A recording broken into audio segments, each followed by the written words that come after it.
Welcome back, guys. This is Arnaldo, aka Mad Dog, and that is David, aka Dream Twister, and this is the real episode 309 of GG's The Mouthful Podcast. Alanis Morissette's Jagged Little Pill CD is one of the best albums of all time. Okay. I just want to say that. I just want you guys to understand that that's the time when music stopped being good. After that, it was a double one after the release of Alanis Morissette's Jagged Little Pill. Actually, that's not true. That whole time frame was phenomenal for music. There was a lot of good. There's a lot of. I mean, that was that. I'm gonna have to look this up, dude. That was around the time of that was that's the Seattle Wake. That was smack down in the middle of the Seattle Wake, where you have Pearl Jam and you have Nirvana and you have Stone Temple Pilots and a bunch of that grunge scene that came out that killed heavy metal. Basically. Did it kill heavy metal? Well, it killed glamour metal, hair metal, hair bands, hair bands. The real fun, the real fun rock that we used to have, like Poison and Rad and these are the bands that I listen. Actually, by the way, I was not into like the real rock, I wasn't into like Pantera or even Metallica, even though by this time Metallica had gone very mainstream, or Iron Maiden or anything like that. No, I was listening to fucking Winger and Warren and all those so-called fruity rock, if you will. Wow, really? Is that what they called it, or is that what, are you just assuming that's what they were calling it? No, I think I don't think it was coined. Like I don't necessarily think it was coined that, but it was like it was very light. It was made a joke on a lot, especially in Beavis and Butthead. Well, yeah, Beavis and Butthead. Come on now, their opinions matter, of course. But yeah, 1995. 1995 was that okay? All right. Wow, I thought it would have been later. So 1995 was a very good year. It was a good year. It was a good year. Yeah. But you have that was also the year of the angry white women. That was actually the music scene out there. It started with Alanis, and then there was another. Was Sinead O'Connor included in that? Sinead O'Connor might have been. Actually, Sinead O'Connor was from way a few years back. Actually, I almost want to say the 80s because I remember her from when I was a kid. But no. Oh my God, was this Jewel? Jewel was around that time. Design, love me some Jewel. Trying to remember. There's so. I mean, there's so many, dude. Music was at its apex around that time. Let me tell you. And then it went all downhill from there, and then reggaeton was born in the age of darkness. In the age of darkness and despair, the music scene suffered a terrible blow. With the coming of the Daddy Yankees of the world. I'd be lying if I didn't say I'd enjoy some of the earlier stuff, and the occasional like remix of something, But yeah, for the most part, not really it doesn't call my attention. What calls your attention? Like what type of music? I feel like I've known you for years and years, but I can't really pinpoint like what your taste in music are. I don't know. It's I think it's just an eclectic mix. Everything country does not call me. Call me at all. And even saying that, there may be a song or two that I'm like, oh, that's okay. That's you know what I mean. Yeah, no, I'm the same. I'm the same way. I feel like a lot of people are. A lot of our listeners feel very similarly. Yeah. Wow. Overall, I will skip. I just came back from a road trip with my wife, and it's funny how when you're on the road trip, you're flipping through stations. You know what I mean? And I'm listening Yes. to music, and it's great because I kind of run into some of the old jams. I'm like, ooh, I haven't heard that one in a while. Someone put Mm. through on, do, do, do, do, do, do, do, do, and I was like, hell Oh yeah, my turn that shit God. up. And I was like, we were just blasting down the highway with Yes. that on. Something's Diner. I forgot the name of that Tom's Diner, song. yeah, Tom's Diner, yeah. Tom's Diner. And so Wow. honestly, man, for me, it's a big mix. Mm. It's a big mix that I enjoy. Um, yeah, it's a big mix. I mean, I can listen to Metallica today. I can listen to Tom's Diner the next day, and then probably some sort of 70s jam, you know what I mean, the Yeah. following day. And it's just and to me it's all this wonderful mix It's of just music. At the end of yeah, it's it's yeah, just it's yeah, just meant to either move you or jog memories yeah, or yeah, just have you tapping to the beat. So you don't you don't let music like define a particular style correct, of yeah, like yeah, because it you was, I pretty mean, much all there was a around. time that it was, I mean, late 80s, early 90s, it was all rap and hip hop for me, dude. That's all I Oh was listening to, you yes, know what I mean? uh especially the early the gangster rap, oh hell yeah, yeah, the absolutely. gangster Death Row wars Records of and '92. yeah, oh absolutely. That's where I was for the longest time too, and Oh, I can it's a definitely go back website. to that. But like rap nowadays is I just it's not anything I want to even No, listen there's no to. rap. The rap already died. We already established that rap already died, and I mean, we find ourselves liking the closest hip hop that we find ourselves liking is Drake, and that should set the tone. I don't like Drake, so yeah, sorry, not a fan of Drake or anything, And hey, respect to anybody who likes him, and all that stuff. But And also a huge fan of the podcast, Drake. You want to give a yeah, shout out I'm so, to yeah. Appreciate you him. listening, sir. Appreciate you listening. I cannot return the favor, but I'm sure you have plenty of folks who do. You don't need me to. You didn't answer my question, sir. Oh, East or West Side? oh, I think I had to lean with I mean, I don't know, bro. It's You're from the difficult to say Bronx, bro. because There's yeah, I know only what I'm one way saying. to answer that, or Well, you yeah, will well, we're be talking about music, so right. I still love both of them. I mean, I mean, I remember back in the Yeah. day, Cypress Hill, you know what I mean, Hmm. from oh my god, Cypress Hill was so good. Cypress is And so then, but good. also, going to Dre and all that West Hmm. Coast sounds. You know what I mean? It's just they're two different things. Where it's Yeah. like they're really, both of them were great. Yeah. But early Yeah. on, yeah, it was always a lot of the East Coast stuff, and that was because we were from the East Coast. And it's just like there was this Yes. war, even though people were like, "We're not in a war. What the fuck is wrong with you guys? There's no I war just wanna here. It's like just music. What it the hell? well. And, I mean, sure, there was fights between the artists and stuff like that, but just because you're a fan doesn't suddenly make you a member of their Exactly. soldiers. It's like, come on, guys, what the hell? Come on. It's Yeah, like it was so console wars, but with exactly. music. It's exactly. People get shocked now about concept. People have been doing that shit forever, guys. It's nothing new. Hey, Uh, they you got know. this up and coming kid called Eminem. I mean, he sounds like a joke, but I don't know, man. I feel like he might be going Yeah, places. yeah. He has gone places. Yeah. Speaking of music, I actually came back from a concert this weekend, but I'll Oh, get into that in what I've been doing. But oh, okay, sir, okay. So we hold on. can't start anything here until you say GG. I mean, I haven't got Exactly. a Yeah, yeah. GG. Let me get it. Let me. All right, all right. Let me build it in. All right.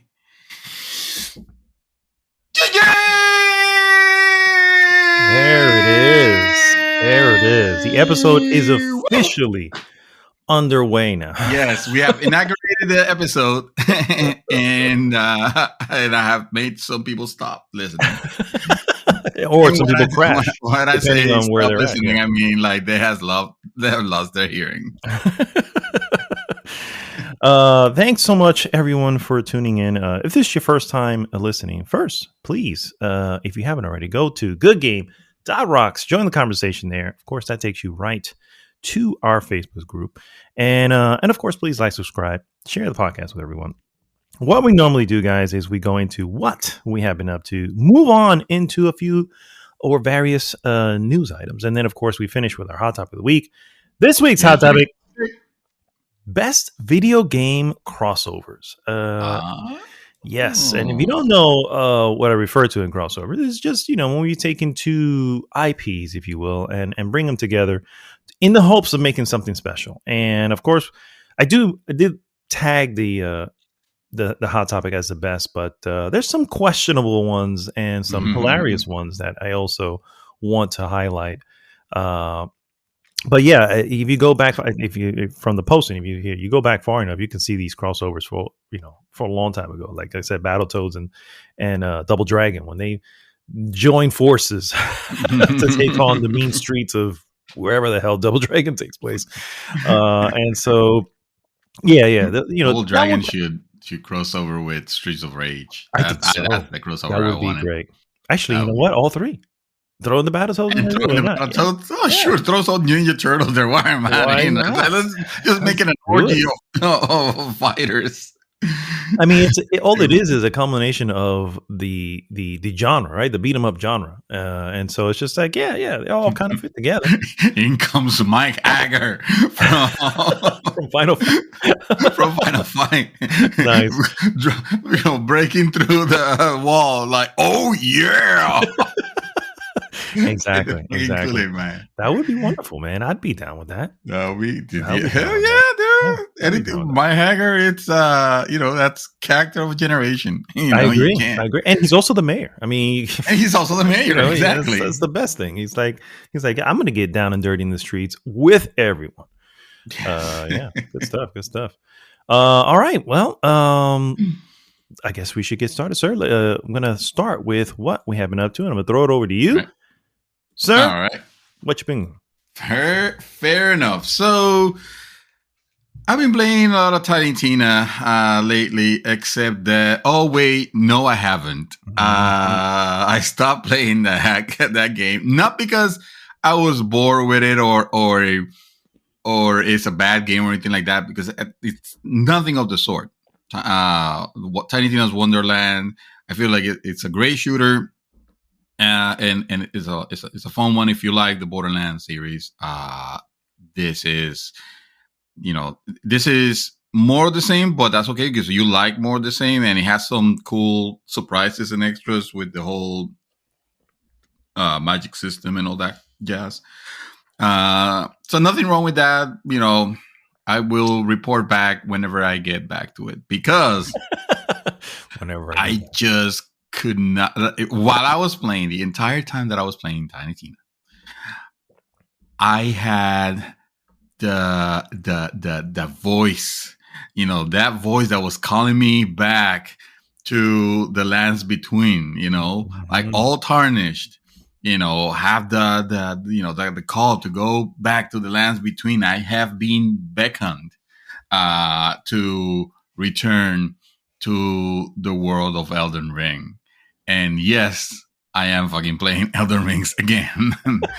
There's nothing wrong with that. I'm sure there are millions doing the same thing on their second or third playthrough already. Except that you will think that I will start a new game plus because, hey, I've captured, I've done all these things and I have all these weapons, and, maybe I can respec from there and try something new. But I actually, you guys know that I picked this game up on PC as well. And I decided to just continue the character that I started on PC, which was, I started with a prisoner class, and I wanted to see how it performed on PC. So I'm glad to say that on PC the game has, obviously, as expected, it has a smoother performance. But it's not perfect performance yet, what it should be. And the reason for that is because they insist on locking the frame rate at 60 frames, which you will think is like, for this type of game, I would have forgiven it I would have been like, okay, fine. I know why you're trying to force this into 60 frames. But then it should be, with the amount of power that I'm throwing at you, it should be a perfect, nonstop, never hitch 60 frames. And it's not that.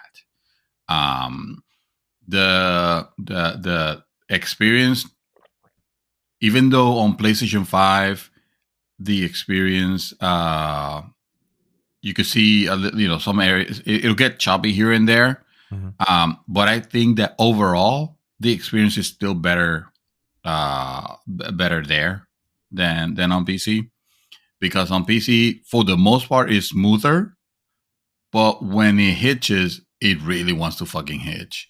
And there's nothing more annoying, even though this doesn't happen often enough, but it happens enough times to for you to notice, where for some reason, because I can't tell why, the game will suddenly pause and I'm talking about long, like 1 or 2 second pauses. And then it really, like you would think that the game's like the frame got stuck, like a froze, yeah, like the game froze. But then it'll release it, and it'll release it very quick to where whatever action you were performing, it just goes fast forward, like real quick, to try to catch up, I guess, to wherever the game feels like your position should be in the world on the server side of things. Or maybe on the client side, I don't know. But it is like, it doesn't happen enough to ruin the experience. It just it shouldn't be happening. Like there's no reason, there's no memory limitations on PC.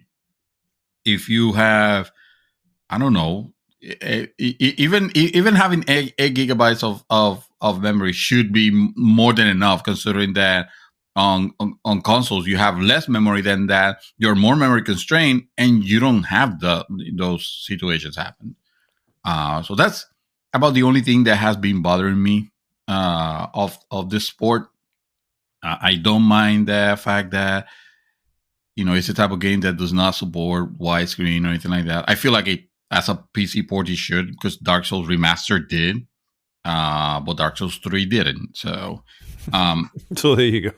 Yeah, so exactly, it's very it's clearly not a priority of FromSoft. No, it's not. And at least I can find solace in the fact that the game does run very nice. The game doesn't. Not that it runs nice. It's polished where it needs to be. Like, I haven't experienced any crashes at all. I didn't have any crashes on console either. I had one. It happened just once. Took me right back to the main screen, and then I jumped back in. But the good thing is it's constantly saving, so I didn't lose anything. Right. The game, it does.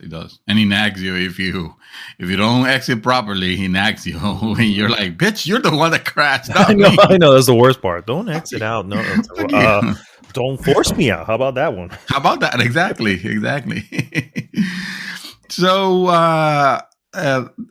so the and graphic, and last thing I'll say about a performance is that graphically you can see an improvement, because obviously you can see farther draw distances, and vistas look more beautiful from up top, because you could actually, rather than have the areas enveloped in fog, you can actually see them clearly, and the whole world, even though it doesn't use like the best or the most up to date gorgeous engine, it does fulfill in the area of making you feel like, okay, this is actually a livable world, and it's still an amazing place to explore and all that. So at least I'm happy with that part.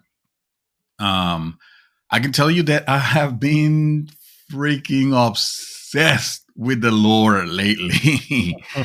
Like, I'm more into it than I was the first time. Actually, that's not fair to say, but I feel like the first time we were all playing together and we were all chatting, and it was more about the communal experience of finding stuff together. Yeah.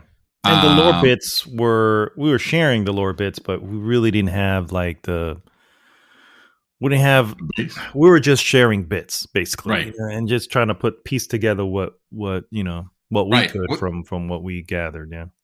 Yeah, which is a great experience of it on its own to have. Um, but because you don't want to go into a lore dump, or at least I didn't want to go into a lore dump while I was playing the game because I was afraid of spoilers. Once I was done with the game the first time, then it didn't matter. All bets are off. I can, I'll check YouTube and I'll check, and in viewing videos, YouTube videos from, and I believe you introduced me to this character, Ashen Hollow. the Ashen Hollow. Hmm. Yes, he has a video on YouTube, and also Vatividia. He Finally, he he, good really, lord, finally, yeah, he finally released a video. yeah. And I was too. I The was just video like, lore that we were waiting for. it's coming. It's got to be coming. I was like, it's either he got lost in the world, which I can't even blame. You know what I mean? Yeah. He's also a gamer. I don't want him to feel, rushed or whatever. Yeah, that's what I was telling Chaos. I was like, at the same time, I'm like not upset because I'm sure he's like all into the world and gathering pieces. And when he Mhm. starts releasing them, they're just going to be these knowledge drop, boom, boom. I'm like, so I can't, when it happens, I'm ready for it. Yeah. I feel if you guys want to get fairly spoiler free understanding of the lore, you should watch the Ashen Hollows video, lore video. That one is very concise, but spoken in a language that is very understandable. Given the delivery is actually again very easy to digest, and you get a lot of like aha moments, like, oh shoot, that's, you can definitely see, like, if you were having problems finding out the George R. R. Martin's influence on this game, um this will definitely bring it home and show you that this is so, that the story lore, you can tell that he had a lot of input on it, and a lot of stuff is so influential from even his style of writing that you want a book. You want him to start working on a Oh book. wow! I mean, he haven't finished Game of fucking Thrones yet, I but know. I was gonna you say. want that Elden Ring book because you know that lore. It's it's almost on that level. Maybe not so much political and humanistic, but definitely in the fantastical and almost mythological, so to Hmm. speak. So yeah, man. It has been. And then after you do that, you watch the Vatividia video, which actually feels like a course introduction into Elden Ring lore, and it's gonna continue on. That one's for experts, though. His That is one, his is definitely more of a almost like a classroom, because yeah. he would explain one thing which leads to a word, and of course naturally he'll go from, so what is the Elden Ring? Well, the Elden Ring is made up of runes, and what is a rune? So the rune Mhm. is, you know what I mean. He's done that with all his videos, for the record, all Dark Souls, Demon Souls, all of them. He has his very first one is always the main lore, and it's very instructional in that sense, where as he pieces stuff along. I love his because of that, but I do recommend doing multiple, not just those two, just kind of Mhm. seeing it, because a lot, and they all kind of mention If this. you're into it, yeah. A lot, of course, obviously, if you're into it, but a lot of them will mention this as well, that it's up to interpretation. So Right. it's information, and then it's up to you to interpret it. And so to see multiple takes on a Yeah. specific thing is interesting, because then it kind of goes, and then kind of, it doesn't steer you, but it's just say, what do you think based on the information that's presented.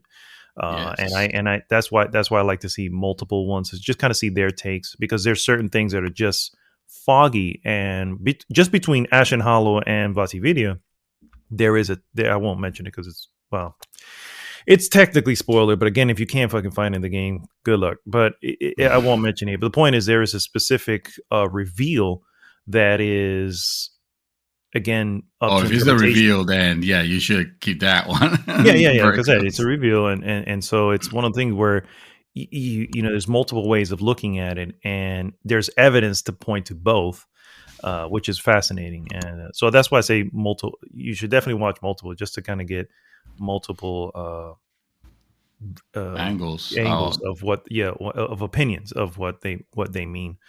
It is that, and I mean, you can formulate your own, because just like, I mean, we're still talking about a fictional world, so like anything's possible, you know. It could be any connotation, you know. You can pick whichever one you feel more aligned to, or that you like better, in particular.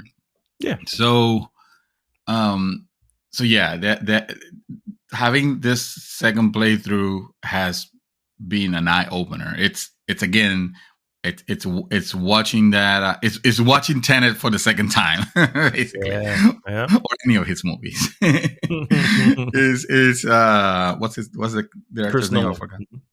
Chris Nolan, yeah, is watching a Chris Nolan movie for the second time. You're actually realizing the things that are happening. Whether the first time is you're just there for the action and the craziness and crazy reveals and whatnot. But yeah, I'm finding this second playthrough very, very enjoyable because of that. I'm also stumbling upon a lot of new quests, new items, new quest lines that I never had on my first playthrough. Some of them, which were very like basic ones that we should have all discovered. You know, the one with Alexander the Warrior Jar, for example. Mm-hmm. Like, I did not have that on my first playthrough. Hell, I didn't even get the first appearance of Rena to appear to give me the particular item that the spirit bell thingy, the summoning bell. I didn't trigger her. So it was actually kind of crazy to discover who she really was. It's like, oh shit, okay. But also some interesting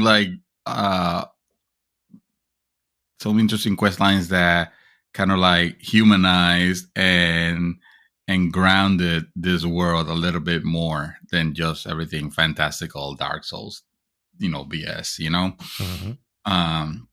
Either that or I'm just getting the lore now, so, and therefore it's opening my eyes to see those little details. So it's cool because it's new content that I haven't found. I'm playing sort of a Moonveil katana heavy samurai, so okay.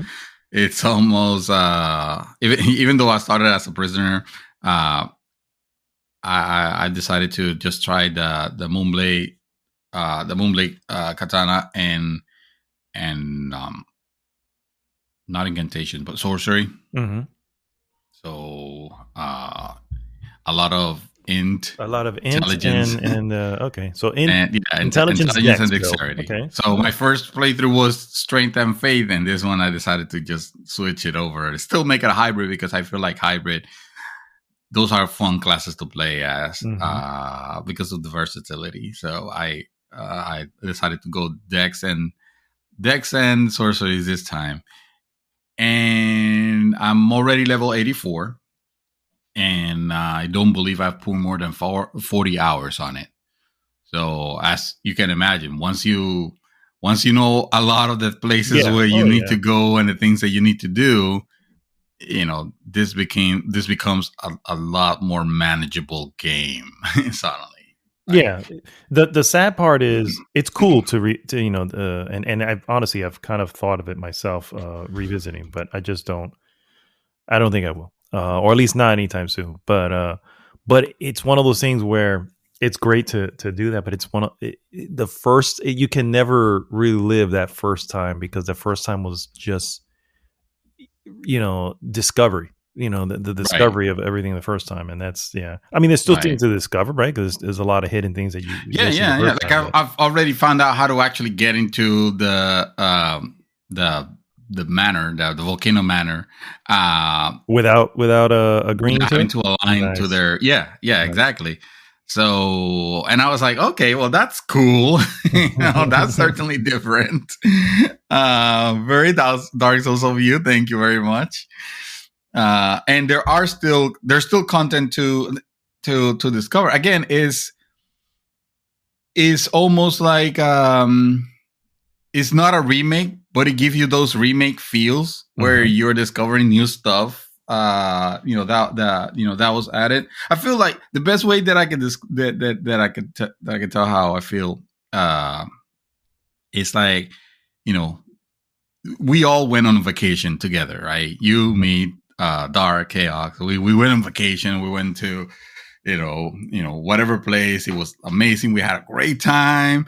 Um, you all decided to go back home because you were starting to feel homesick after a while. Let's say you're 30 days on foreign land. You started feeling homesick. You're ready to vacation to be relatively done, and you guys return homes to your respective normal lives. And not me, I decided to stay on vacation. I decided to stay on the island, and granted, I've done it all already. I've been to the places. It's not absolutely the same, um but I'm still having a hell of a good time, and I'm still sending you postcards because, bitches, I need to stay here for another month if I can. And that's basically how I feel that I'm going with my. But believe it or not, first of all, let me just clarify by saying once and for all, it has already been decided. I've given it a lot of thought. Elden Ring is my favorite game of all time. Oh, It drop. dethroned Nice. StarCraft for Wow. favorite game of all Nice. time. And Nice. I'll tell you how I came to that realization. Um, you know me. I have an issue with game grasping me, like keeping my attention Mhm. for a long period of time. I might be playing some game that one week I'm into it, and then the next week I'm like, okay, well, I just fell out of it. Like, I'm done. Like, it's not really grabbing me. It's not really grabbing me. Very rarely I have experiences where a game is so good, I'm done with it, and I just want to play it again. But I know that I'm not gonna just jumpstart like immediately. Like, even when I do, on the times that I have done it, like Metal Gear Solid 2, Mhm. I know that it's a moot point because I'm not gonna continue because it's too early. It's too early. This is a great game, and I want to finish it again, but it's too early. That happened with Final Fantasy VII Remake. Final Fantasy VII Remake, I beaten twice. Um, and I wanted to start playing again the first time that I finished it, but it was that feeling of, I'll just give it time. This was an amazing experience, but I'm not ready to jump on it right away. Mhm. Um, Elden Ring was that for, I think, the first time that I can think of. Um, I was done with the game, and I almost felt like, because we were already at that point where we just wanted to see the ending. Uh, some of you guys were tired of, like, well, this is taking too long already. In my case, I was just genuinely curious of, like, okay, so how does this end? Mhm. What is it gonna be? Because obviously I'm not the type of gamer that will just dedicate himself to just one game. Like, I know that I need to play the next thing, so let me jump into it. But I wasn't, at the same time, I wasn't really in any hurry to be done with.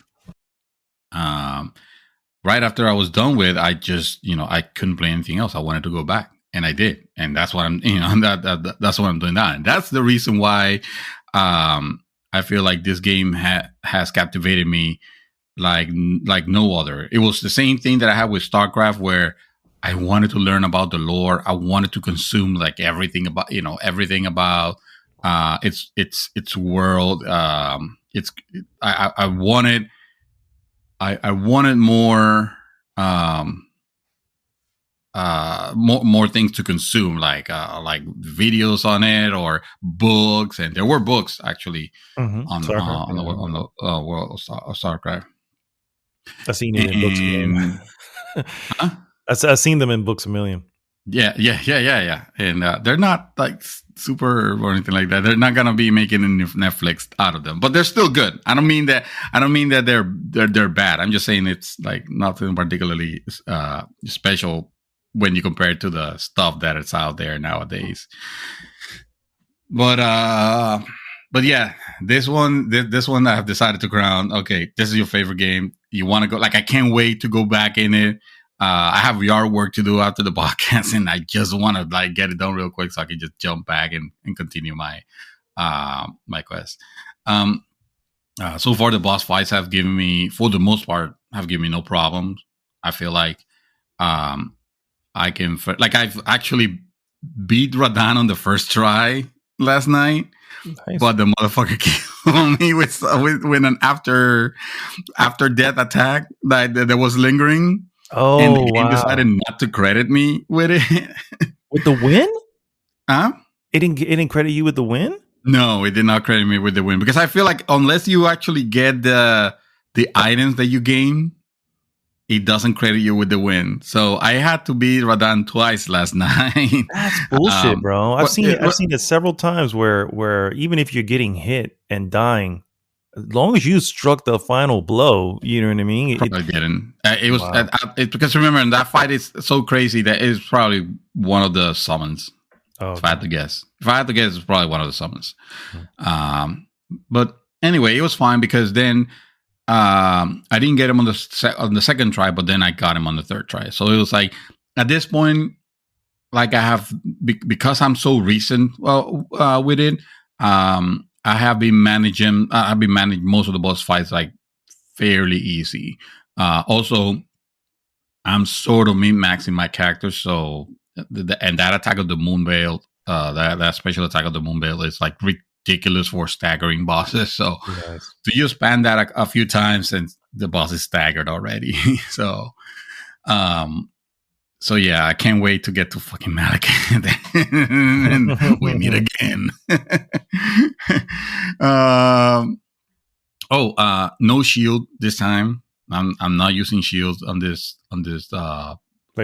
front. Yeah. I'm just going all the way, because I have my staff in one hand and the katana on the other, or I just go full katana, and I'm having no problem with that. Also noticing, or this one, in this case in particular, playing as a female character, Rani the witch. Yeah. She has a different attitude towards you at first. I'm not going to say much other than that. Certainly I'm imagining it that it's because I'm playing a female character. It could also be something else that I did in the world that I fucking triggered that I don't know, but it definitely a different attitude when I approach her on this playthrough. So is it because of your starting choice? No, I think it sounds. Again, this is something that I'm also not super happy about the game, is that you kind of have to stumble upon quest lines. So you don't know. I don't know if I did something on some quest line that made her have a different outtake of me. It's not bad. It's not like it ruins anything. At the end of the day, you can still progress her quest line. It's just the way that you're welcome. It's very different, and it's cool. It's cool that it does that, because the game is recognized. It's a dynamic world. It's recognizing maybe actions and things that you have done, or maybe selections that you have made, or maybe even something as basic as the gender of your character. Could have an impact, but it's nothing that fundamentally changes, or I don't expect it to, at least, the way that quest line will go through. We'll imagine that it will continue as usual, because, as we all know by now, she is a character that is pivotal to one of the endings that you can have in this game, and I really doubt that ending will be close to you just because you chose a different gender. You know what I mean? Yeah, for sure. So yeah, it's the only thing that I have against the game is that I don't like the way you kind of have to stumble upon your quest lines. You're almost never sure if you're on the right path, or if the quest has ended.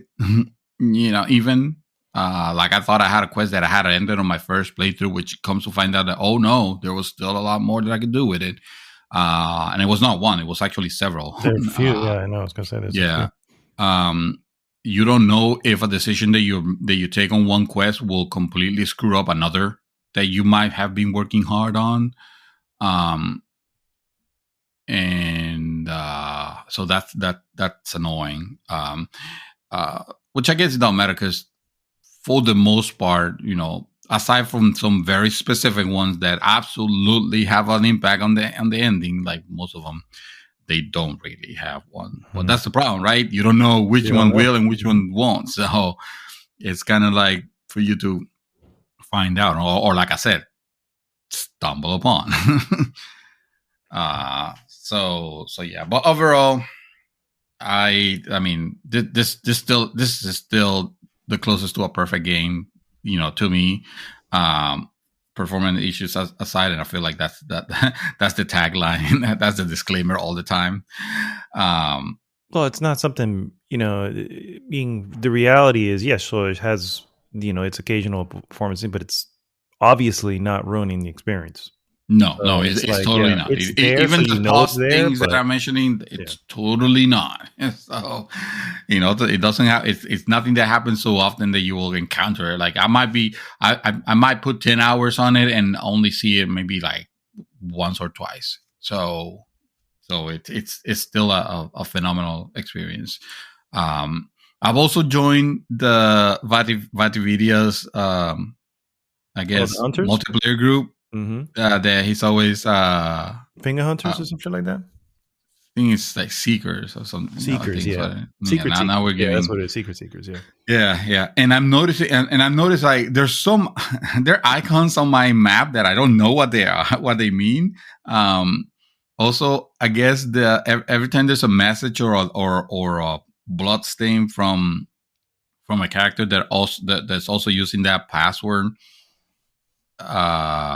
like, it lets you know, like, even the walking, even though the white shadows that you see walking every now and then, like, they have a different hue. They have like a golden hue, like, kind of like to let you know, it's like, hey, this person is also part of your, of it. And because that group's so big, every time someone downs a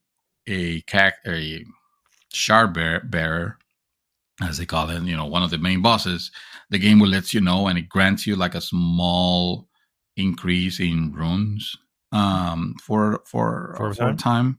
Okay. For a small time, yeah. But because it's happening so often, like, it's like constantly activated. I think it's like 5% rune increase, or something like that. So yeah, it's interesting to see those new things on it that those new experiences that I did not have on my first playthrough. And yeah, DLC needs to come. It can't come soon enough. Oh, they can take their time with it, sir. I want them to make it, smart. You know what I mean? And make it so that it connects some maybe even sheds lights on some question. Yeah, some questions on the lore will be nicely filled on some nice DLC if they take the time.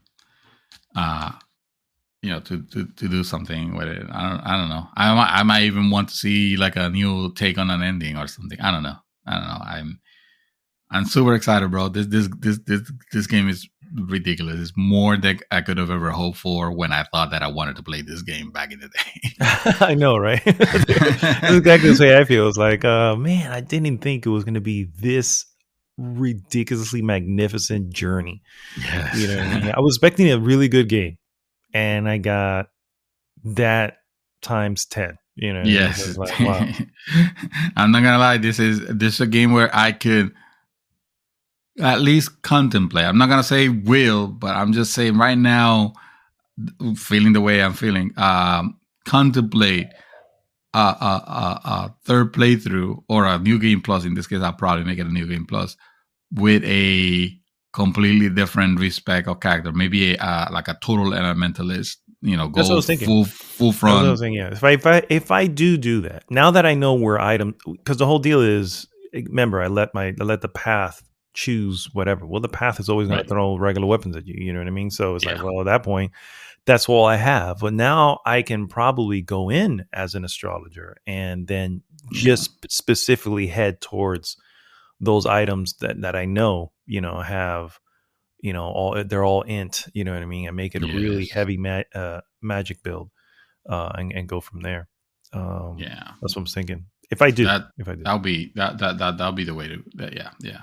I think I'm thinking I might do that, and this time it's a lot more liberating because I don't mind about spoilers because I already know the main thing, so I can just go and, like, if I want to have something or I want to have a particular item, I'm just gonna extra life the crap out of it and find. If I just tell me where it is and I'll just go look for it. Oh, for sure. Now it's all about the gameplay. Yeah. At this point, you said, what did you say? The weapons free. Weapons free. Yeah. This one's like, yep. Whatever I have, it like, this is the build I want. Where do I need to go to make it? This is the storyline I want to view this time. Where do I need to go? Where are the steps? Yeah, and then go. Exactly. Which is a shame that I had the ending that I had the first time. Even though I loved it, I feel like my character right now, it's a little bit more inclined towards that particular ending that I got on the first shit eater. On the first try. Now I have to do the shit eater, because I want to see the shit eater ending. And I don't know if maybe, maybe it could. I can make the case for her case to align with the shit eater, the dung eater. Oh my god, I love this game so much. So yeah, Tiny Tina's Wonderland available in stores, available from the Epic store. Wow. I haven't watched any other movies except for a major one that I caught yesterday, actually. That movie is Sonic the Hedgehog 2. Oh my god. Well, you thought I was going to say Batman? Everything in the theater, and you go see Sonic the Hedgehog. Sonic the Hedgehog. Okay. Sir, it felt like a night. It felt like a night that I just needed time to. Me and my wife have had a rough week, so we just kind of wanted to like completely unwind and shut our minds off for a second, and let's just enjoy. We know exactly what we're getting into. Oh, there's not gonna be any surprises here because we both saw the first one and we liked it for what it was. This is not a movie that I'm gonna say like, oh, dude, you need to hands down go ahead and watch it. It'll have the same recommendation that I made for you for Dora the Explorer, the movie. Wow. Oh my god. So, because it's that type of movie. So let's be honest. This is totally a movie for kids.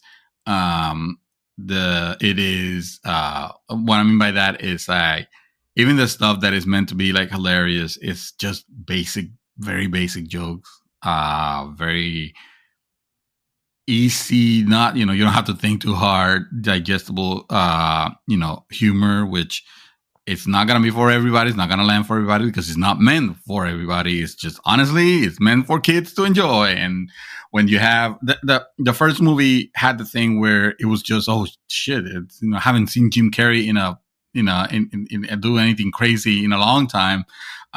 So it was more about him than about the fucking hedgehog, at least to me. And it was good to see him in those like crazy roles, even though obviously he takes it light because at the end of the day, it's still a kids movie. But it was still hilarious to see him. This time, of course, because everything has to be more, bigger, better, more bombastic or whatever. They take him to an extreme that he's no longer that funny because it almost feels like it's trying too much, or that the script made him look that way, which is kind of dumb, but at the same time, again, considering the target audience, it's like, oh yeah,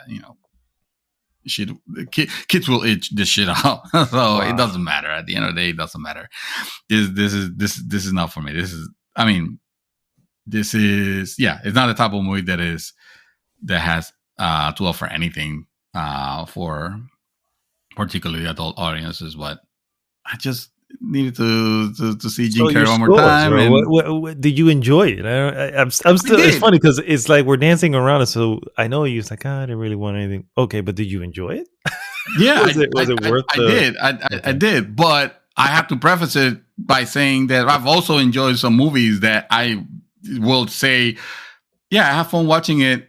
No, you don't need to watch this. I'm not a film connoisseur that it needs to watch the riveting storylines and the most like incredible special effects, and I need to get the sub meaning behind the ending of it so that I can be discussed on book club or movie club or any of that shit. I just want to sit down, shut my mind off, and be entertained. And for that, this movie paid off. This movie gave me exactly that. Okay. Yeah, but guess what? So did fucking Dora the Explorer, and that movie was not great. It's not something that I would say, hey kids, and well, I will say, hey kid, but I will say, hey adult. You're gonna have a good time if you're an adult with children, and you have a good time of seeing them have a good time. So yeah, that's at that point, yeah, fucking totally, go for it. So not much to say about it. I will probably rank it. Let me see. Where do I want to rank it? I need to pull up my the ranking sheet because I always forget what the numbers means. So I would say it's a 3.0 for what it was trying to do. Like it nails it, because if it's trying to capture the worlds of Sonic, which we all know it's the type of world that it is, and the type of what they're trying to do, with it, I feel like the combination, like Paramount and Sega have done a really good job of capturing that. It definitely it doesn't feel like they're fooling around with the IP, making it crazy, making it something that is not supposed to be. It's very close to as quote unquote canonical as you can get with this kind of shit. Yes. We use the phrase canonical loosely here. Yeah, let's use the phrase canonical, very loosely. I feel like every IP has a kind of like a storyline with what it's supposed to be doing. Like if it's a Pac-Man movie, that he's gonna be at some point eating dots and chasing ghosts. He's not gonna suddenly be, in a fucking a detective. A detective, yeah. Well, it could be. I mean, Pikachu did. So. Yeah, that's a movie that I haven't watched, and you watched that movie and you liked it, sir. So I was talking to my wife about this last night. I was like, yeah, no, I will not recommend MacDot. He has no business watching any of the Sonic movies. But he did watch Detective Pikachu and he liked it, so I need to know, like, what was it about this one that Ryan Reynolds goes a long way, sir. I said Ryan Reynolds goes a long way. It must be, yeah. Yeah, it's gotta be. It gotta be. Because on this on the Sonic movies, there's no such talent. And there's no one. It's fucking acting is just it's bad. It's again because it's meant for like they don't care. Like the directors know what this is for, so the effort is placed elsewhere. You know, making Sonic look like fucking Sonic after the Sonic Gate of 2019 or Wow, that's 2020, right. Yeah. whenever that first movie trailer came out, like after that, they knew like hardcore they needed to. We need to make sure it turns out this this fan out is it's a little bit more crazy than we Yeah, thought, and they're a lot we need to more involved. double down on the look and the feel and the way they talk and the way they do shit. So on that part, he did a really good job. You know, Tails talks like Tails. He even flies the fucking biplane of Sonic 3, of Sonic 3. So there's a scene with that. We need to make sure that even Dr. Robotnik now looks like the proper Dr. Robotnik. And again, they do a really good job with that with Jim Carrey. Of course, he's not gonna be roundish like Eggman, but it's still he still sells it. Yeah.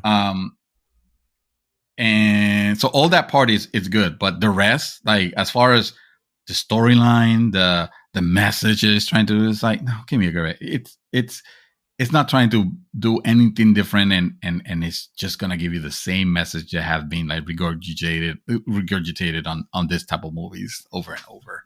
You know, just they're about family, and it's about turning someone that was mean into someone that was nice, and like, oh, that's like, okay, yes, I understand. Like I said, I knew what I was getting into. The other option would have been Batman, and I don't want to sit down in a movie theater for 3 hours. Thank you very much. I'm past that stage. I don't think I'm going to do that with any movie ever. Oh no. Well, I saw what's available. Since you mentioned it, I had to look. I was like, what else was playing recently? Mm-hmm. And Batman's coming to freaking HBO Max like in a week or two. So no, I wouldn't even bother with that one. But everything, everywhere, all at once. That's like no, that's you, bro. That's not my God, bro. I bet you that is you. That's the funny thing is, I bet you that one is you. Probably it probably is, but. Until I see the trailer, which I might be blown away once but until I see the trailer, it's not. That title's not gonna sell it. And the second thing is, I'm still too curious. Like honestly, the thing with watching Sonic was just morbid curiosity. Is in no way I went to that theater with expectations that this movie is gonna be great. Course, I did not. Course, yeah. I 100% did not. I told you from the very beginning that I said, dude, I need this weekend out, and I probably won't do anything much. I'll probably end up in the movie theater, and it's just sit down and not have to worry about anything else for a while. Not even playing, just like have something to do. And my wife enjoyed the first one. When I mentioned to her, she was like, "Oh yeah, why not?" So yeah, that's what it was about. But yeah, I'll probably watch, the whatever title you just said and be blown away. It's like, oh my God, I could have seen this movie. But I mean, it's not like it's gone forever. So No, I know. I know. Also, yeah. Anyway, 3.0. If you're a fan of Sonic, if you're not a fan of Sonic, this movie to you it's gonna be a 1.5. Easy, like I can see it. It's gonna be a 1.5. Just because it's not like Detective Pikachu that you could say, well, it had Ryan Reynolds and he had moments. Like over here, they don't even deliver on that. It's not even about the moments. There's not even anything that is particularly funny or special or anything like that. It's just that. Because of what it is, and because what the target is for that target is going to be really good, but works. How about okay? So how about if I say for me a 2.5, and that's mediocre. Dude, How about that? you rate it however you want. If you How think about it's a that? 3, it's a 3. You know what I mean? It doesn't Oh, matter. 3 for kids. For me, 2.5. For you, it's 1.5, and it's always I because you haven't seen the find that. first one yet. So Yeah.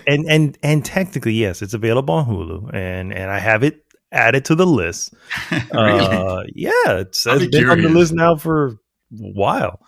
I just, of course, whenever I go to put on a film, for whatever reason, Sonic the Hedgehog just doesn't come to mind. You know what I mean? It's just, For whatever for reason, yeah, I whatever reason, wonder yeah. what I that don't know what reason it could is, be. but it's something about, I don't know.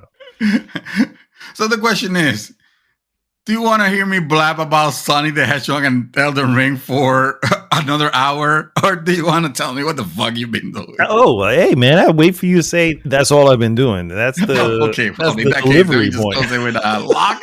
Yeah. That's all I've been doing.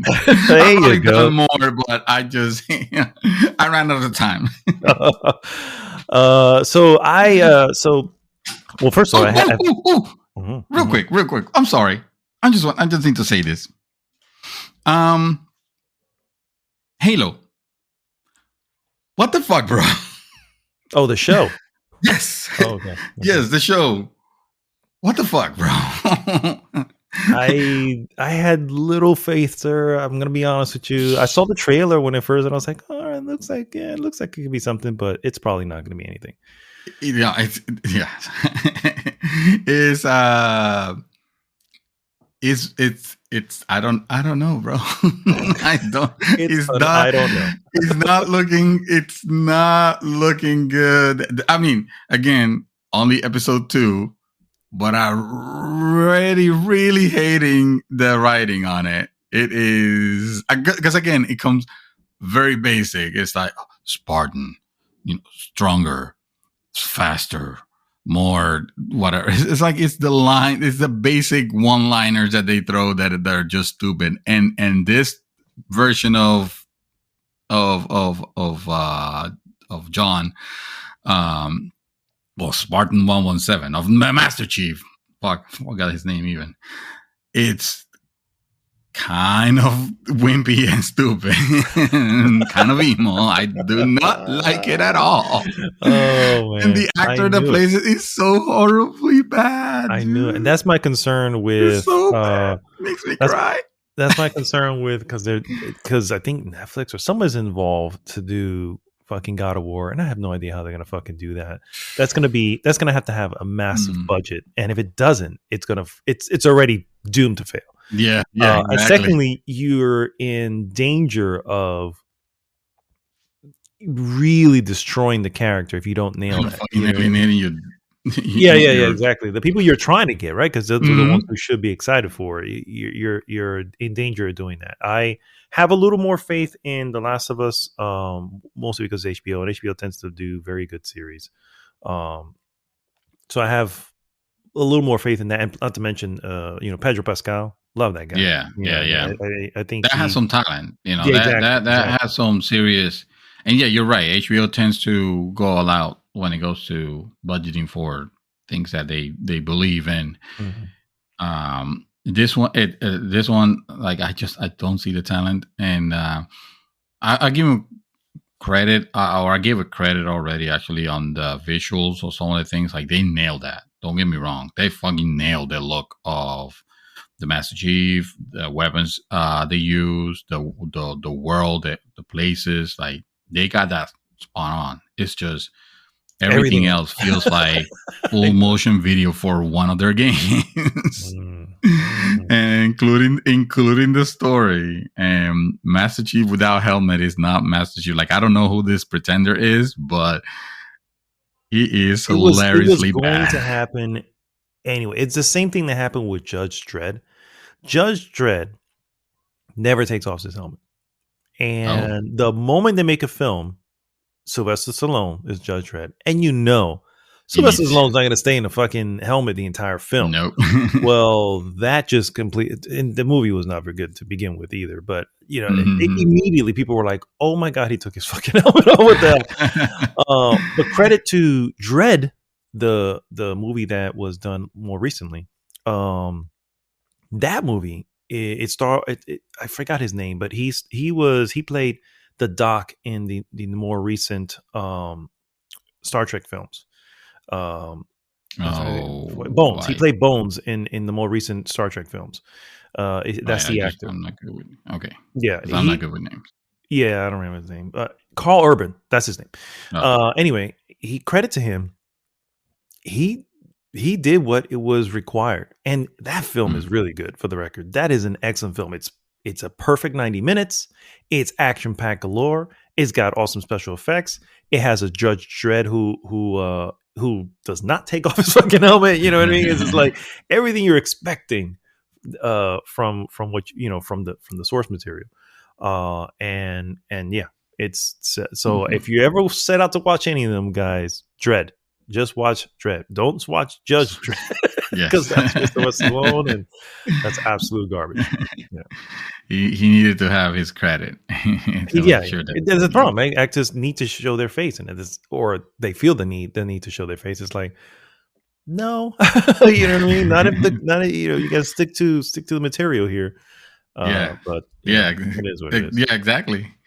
The same thing with the Master Chief. The moment that I think it was announced, bringing it to TV, I was all excited. I was like, okay, yeah, Halo. I want to see more of the lore of Halo, but you think carefully on it, you're like, but I don't.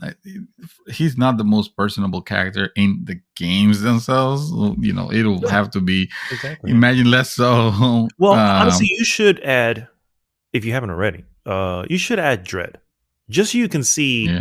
Because I feel like this is the reason I'm even bringing up Dredd is because it's the perfect comparison for Master Chief. Dredd is not someone that's going to have emotions. Do you know what I'm saying?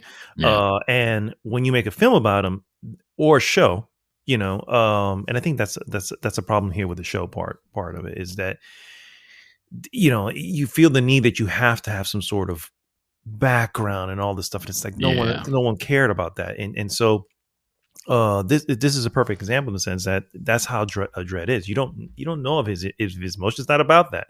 You know what I mean? It's about his brand of justice, which is pretty harsh. You know what I mean? And so yeah, again, that's the same thing with I would say, speaking as a non-Halo player here, the same thing with Master Chief. It's not really about the person behind it. It's the mythical being of Master Chief, and all the things that he does and his heroism, not really about the person behind it. You know what I mean? And so you lose focus on it, and suddenly, you're left with less than a character. It's like the Other M moment, right? Other M, yes. Where it's like Samus was a badass up until Other M, where you started giving her this ridiculous background. Like, what are you doing? She's a bounty hunter. What's happening here? And that's the issue. People want to humanize, and if you want to humanize it, create someone else and humanize them. You know what I mean? But don't do that to the main people, because this is what happens. So. It doesn't fit. It's not gonna fit. Yeah. Exactly. Yeah. Square peg or a round peg in a square hole. I don't know. In a square hole. Yeah. All those things. Yeah. All right, for real now, I'm free. I'm sorry to interrupt. Please. Go ahead. We had a good conversation here about Dredd, and I definitely recommend that one. Dredd. It's 90 minutes of awesome fucking action. So, anyway. So what have I been playing? Now that I am curious, because you became an Elden Lord also, so now that what do you do with that? I've put my crown down. Your newfound freedom. What do you do with it? I have gone into all the wonderful little indies that I fucking love. So. There you go. So I'm going to start with one that was an excellent. It's been on my list for some time, and it was actually revealed at the Xbox conference and came to Xbox first. But eventually made its way over to PlayStation and everywhere else, and that is the Artful Escape, which is what? Because he needed to sell. Sorry, low hanging fruit, low jab. I know. Sorry, it's that kind of shit is beneath me. So I always said I feel like the indies are just not that there's obviously freedom to in Xbox's camp and also I just feel like I don't know how to say this without insulting, but I feel like Xbox players are not into indie games. And I mean that Mm. that's a broad brush, guys. I'm not saying every one of them. I'm just saying I feel like the large majority, are there for your Forza, for your Horizon, for your not Horizon, fucking Halo. Those are Mm. you're there for. The indies are just a bonus. You know what I mean? Right. And so that's just me. Anyway, that's aside the point. Artful Escape, guys. It is this is a really really great game that I absolutely love. The writing, I love the music, obviously, because it's about a character who he is the nephew of a great folk singer, Mm. and he is about to get in his concert to almost follow in his footsteps, which are these huge shoes to fill because the entire city that he's from in Seattle, where the fuck he is, I'm assuming Seattle Oh. because of the the type of music and stuff like that. Anyway, It's uh, grunge music. yeah, exactly. So basically he has some large shoes to fill. Doesn't even know if that's what he wants to do. But his real love is to shred on the freaking guitar and just you know Mhm. and so you see that pop out every so often, and then the story progress. I won't go into the story itself, but this thing becomes like an awesome rock opera, space opera, Oh wow! literal Oh space wow! opera. Okay. It is. I would Holy recommend shit! you bring up the trailer so you can see it, sir, because it Let me is see. I think we see. I think we've I'm seen sure you it. have. The moment you see it, it's a beautiful looking game. On top of that, it's like Yeah. very gorgeous graphics, side scrolling. The only complaint I would have is the it's more of a story than it is a game in the sense. That's Oh. probably the only complaint I would have, because you have gameplay elements. Obviously, you have to traverse the world, and you have almost like this musical type of thing where you almost like, what do you call that, Simon Says type of thing, where you kind of hit the buttons in a specific order that's coming at you. uh Oh, quick time events. no, not quick time events, really more like like Simon Says, like it'll Okay. throw a pattern and you have to do the pattern on the gamepad, but what you're doing is really hitting the musical notes. Okay. And then that of course opens up whatever the next part of the tale. But um it's a great ride. It's probably took me 4, maybe 5 hours. It's not a long game either. But it is a beautiful the music in this thing is legit. I'm wondering if there's even a sound. There has to be a soundtrack, because I need Yes, to I need to probably. get it Yeah. installed. It is really, really good. It has voice actors who are ridiculous. Lena Headey. Yes, that will be Oh. Cersei, Oh for those wow. who don't know. Jason Schwartzman, Mark Strong. I don't know if you remember Mark Strong. You know him by face, but you remember. I've run over. And then Carl Weathers, guys. Carl Weathers. If you don't know who that is, that's Apollo Creed. Okay, that's Wow. okay. Yes, and he has a big role in it as well. So anyway, the voice actors here are obviously top notch. This is Uh, indie. This is indie. and this, yeah. On top of that, this is indie. Well, I mean, it technically is indie, right? But it is a Perna It's a Ubisoft and joint. a Perna Interactive. You know what I mean? Oh, there So you yeah, go. you know, There's the talent pool. there it is. Yep, there it is. And so anyway, really great game. I would score this one easily just because I loved it so much. I'd give this a 4 out of 5. It was Ooh. really an awesome ride, and the beauty of it, because it's not even that long, so you can always just jump right back in and just enjoy the ride again. You know what I mean? And it's good stuff. It's good stuff, and I don't know what else to say about it, but other than it's Other just than the journey just fucking itself get is so freaking like, I mean, literally like Journey, like the rock group it. Journey. Like, think of the album covers In the of game Journey, journey. or in the Journey, yeah. Or what's another crazy rock band that had like the really crazy Queen? album cover? Yeah, Queen, or No, the ones with the the space, crazy. Cosmo Factory. The really. You think of the album covers, just those really out there, whatever. That's what you're playing through a lot of the games. It's like this Nice. ridiculous space craziness. And and on top of that, you're shredding the whole way, which is fucking awesome, man. I posted a video of it on the group if anybody wants to just Awesome kind of check out a music. little bit of Awesome music. Also, awesome you music. say. Yeah, Yeah. absolutely. From there, after finishing that, I jumped into a game that I've had in the console downloaded for a while, and I've been wanting to jump on it, and it is called Cloudpunk, which is Oh obviously wow.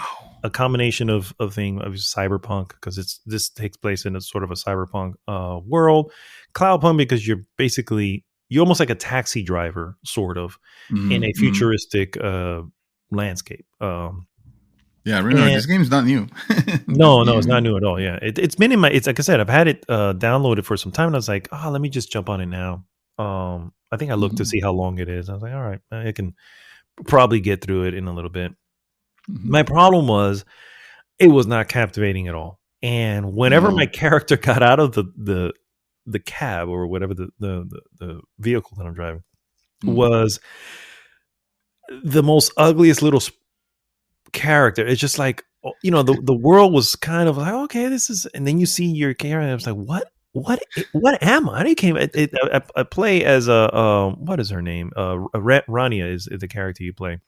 And this Mhm. is, of course, your first night in a so it's a delivery company. Sorry, Uh, semi legal delivery company. And so you're picking up stuff, dropping it over here, just kind of flying around through the city. There's a lot of conversations happening.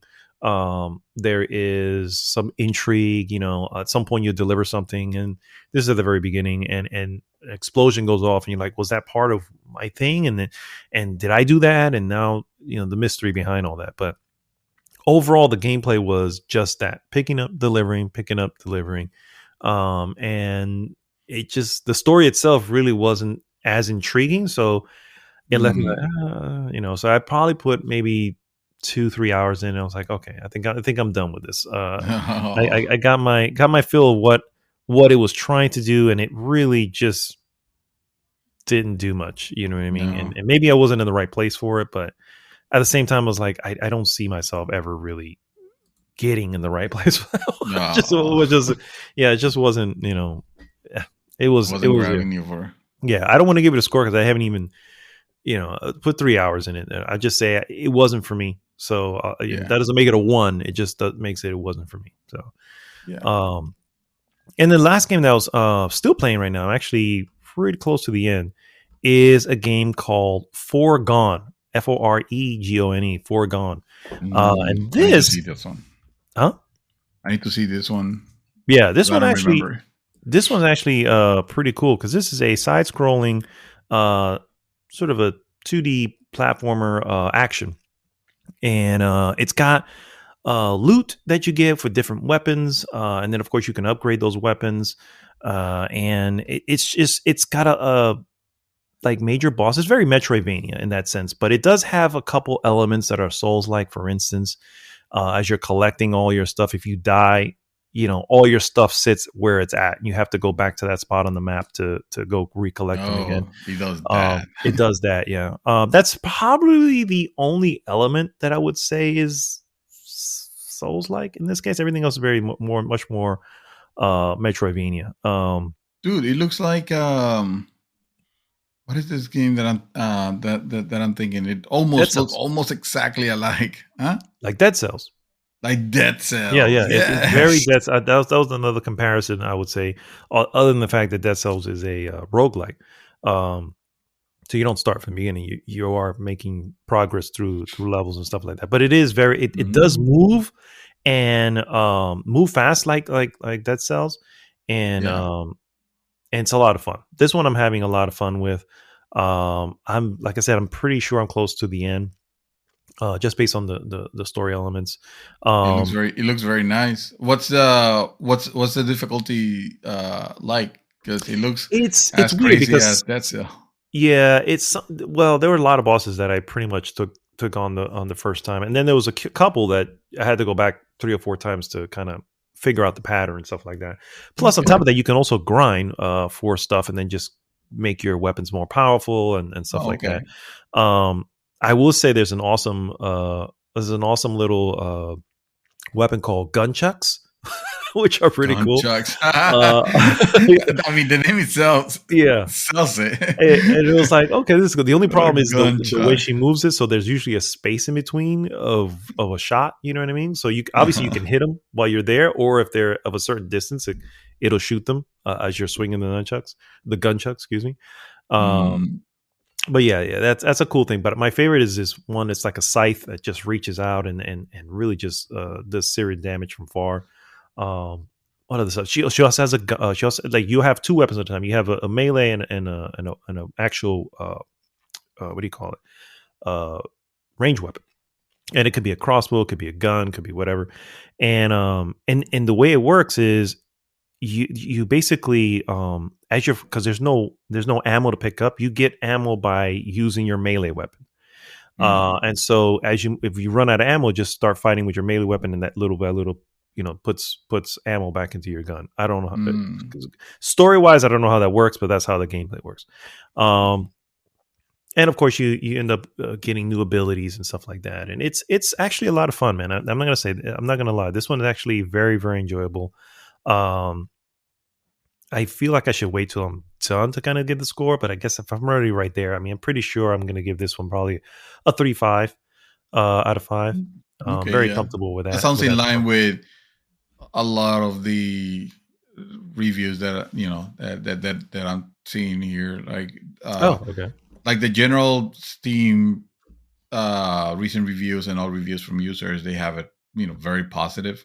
Hmm. Uh and then I think it shows also Metacritic giving it Yeah. a 71.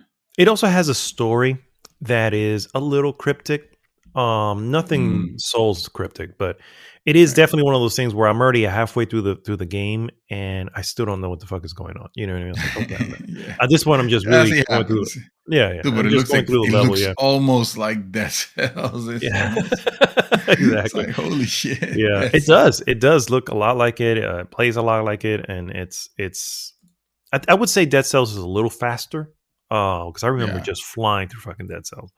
Um, that said, I haven't played Dead Cells in a while, and there have been lots of major updates since. So who knows? Yeah. But definitely it is. It's good stuff. This one I can recommend as well if you're if you're into that thing. I would say the enemies variety is another thing that may be lacking a little bit. You know what I Also mean?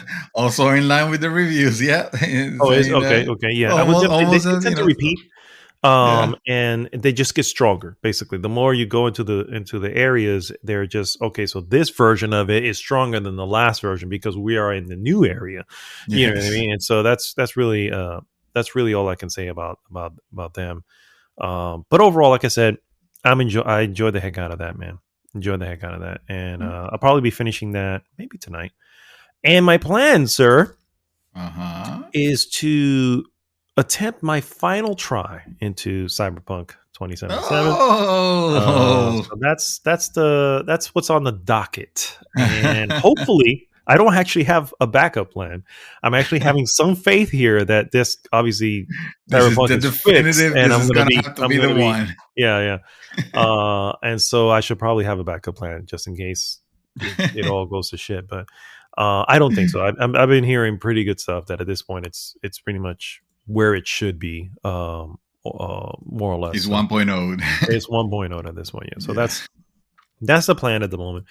I have not really watched anything other than Designated Survivor. We're almost. I think we're in the last season of that now, and Last season, as far as the last season they've done, or like the last season season they've finale. done. Yeah, Okay. the last season that they had, and it's only 3 seasons, and the last season was only 10 episodes instead of the normal 22. But I feel like it's I can almost see where it's going and go, okay, this is a natural ending That has point. been the crux with that series for Yeah. you. To So you see can everyone's going, always see oh where yeah, it yeah. can go, where it goes. Absolutely. There was one thing that caught us all by my wife and I by surprise. But even I was like, what? That was it was so not in line with anything before. I was like, okay, this is way too. There's just too many. Like, if how do I say it? It's one of those things where It if overcorrected. anything would have gone out of line, the shit would have fell apart. So this was the most brilliant setup anyone has ever done, and this show has proven that none of these people have done this shit before. The most brilliant setup, and again, it went off without a hitch, because at any point anything gone wrong, someone would have died, someone would have gotten taken in. It was just like okay, no, this was no. And then we started breaking it down, and it's like, this doesn't make sense. So spoilers here for a show that nobody's going to fucking watch anyway. But President You said it was great. Yeah, President Kirkman, he's being betrayed by somebody who we find out later had the Oval Office bugged with a little model car that he brought in. And of course, my wife and I are like, okay, so you're telling me they allowed someone to come in and they never scrubbed that for any type of at the White House? You got to be lying. That's just no. It's just it's like, at that point I'm like, no, this doesn't make sense. No, I get it's his best friend. It doesn't matter. It's fucking president, and those Secret Service guys have been in everybody's faces throughout the entire series. Like, we don't care. We need you to do. You know what I mean? Yeah. Oh, but his best friend brings up a model car, and no, we're not gonna scan it for anything, And it turns out that shit was bugged the whole time. Anyway. Wow. That's Designated Survivor. I do want to shout out real quick a concert I went to on Friday night, which was Postmodern Jukebox, which was freaking awesome, bro. But for anybody that doesn't know who Postmodern Jukebox is, they are a group that was created by a guy named Scott Bradley, and he basically takes contemporary music and makes them into 40s or 50s ballads, versions of them, and varying degree, but he's got some really great ones. One of my favorites is Creep. One of my newer favorites is That's What I Like, which is from Bruno Mars. And dude, this show was live, bro. I was on my feet most of the time. It was just like, whoa, this was really good. And the music was just excellent, and the performances were excellent. It ranged from everything, dude. There was a freaking cello bass solo that ended with the intro to freaking Seven Army Nation, or Seven Nation Army, one of the Seven Army Nation, which is yeah. And so he's doing it, and it was like, oh yeah, and then it really dies down, and you hear dun dun dun dun dun, and it was like, oh, that shit, Gary had jumped up again. Great. And so yeah, man, it was a fucking trombone solo, dude. I was just like, holy shit, okay, make it work, dude. Of the tap dancer, his name is Jabu. Dude, that guy was fucking awesome, bro. It's just like, wow. They did the Mario ballad with Super Mario 1, 2, and 3, and I think they even went into did they go into Super Mario World? Maybe not Super Mario World. There's just 1, 2, and 3. Dude, it was just awesome. It was just awesome. And then they capped the night off with my favorite song, which was Creep. And like at this point, they had did their bows and they were whatever, everybody's cheering, and I was like, oh, I guess I'm not going to hear that song. Oh, it is what it is. I still have it somewhere. Whenever I can just grab it. And then of course here comes the guy Tim, the tambourine guy, comes out, and he's constantly running on the stage with a tambourine to, I don't know. You have to see the show to see it, but. And he's like, okay, he goes, he's like, tell everybody to like keep cheering, he's raising his hand, keep cheering, and then out comes the piano player.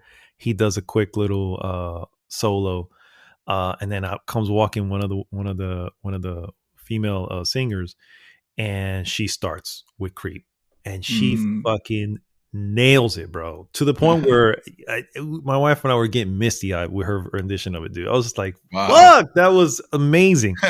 And so yeah, man, and then from there it ends with freaking I'll be there for you. I'll be there. Oh my god! I was like, Oh, what? I I don't was left okay. field. I know, just completely, it just fucking worked. And anyway, I ended up getting one of their vinyls, and I was like, oh, I'm definitely taking this shit home, me. And so that was a concert we went to see, and honestly, man, if they come back around, I'm definitely going to check them out again because Yeah. it was a lot, it was a fun night. Music everybody knew, you know what I mean. And even if you didn't know the song, it you know it would their versions of it are so original that it's like it doesn't matter. It still sounded great the way it was. Yeah. And so yeah, man, that was a good time. That was a lot of fun. My wife and I were able to escape for a little bit. We went to Fort Lauderdale, and Oh, for Lauderdale. Oh, yeah, okay. For some reason, I thought you were like up north. You know. oh no, Fort Oh, Lauderdale. Yeah, we were you know, which is still. I mean, I thought it was a lot closer. That's just like 4.5 hours away. no, I that was shit like, is what? yeah. Why is It that might so as well be far? going to Miami at that point. I know. I was like, damn, I didn't realize it was gonna be that far. And yeah, but it was a lot of fun. We had a lot of fun out there. And but anyway, that, ladies and gentlemen, is all that we've been doing.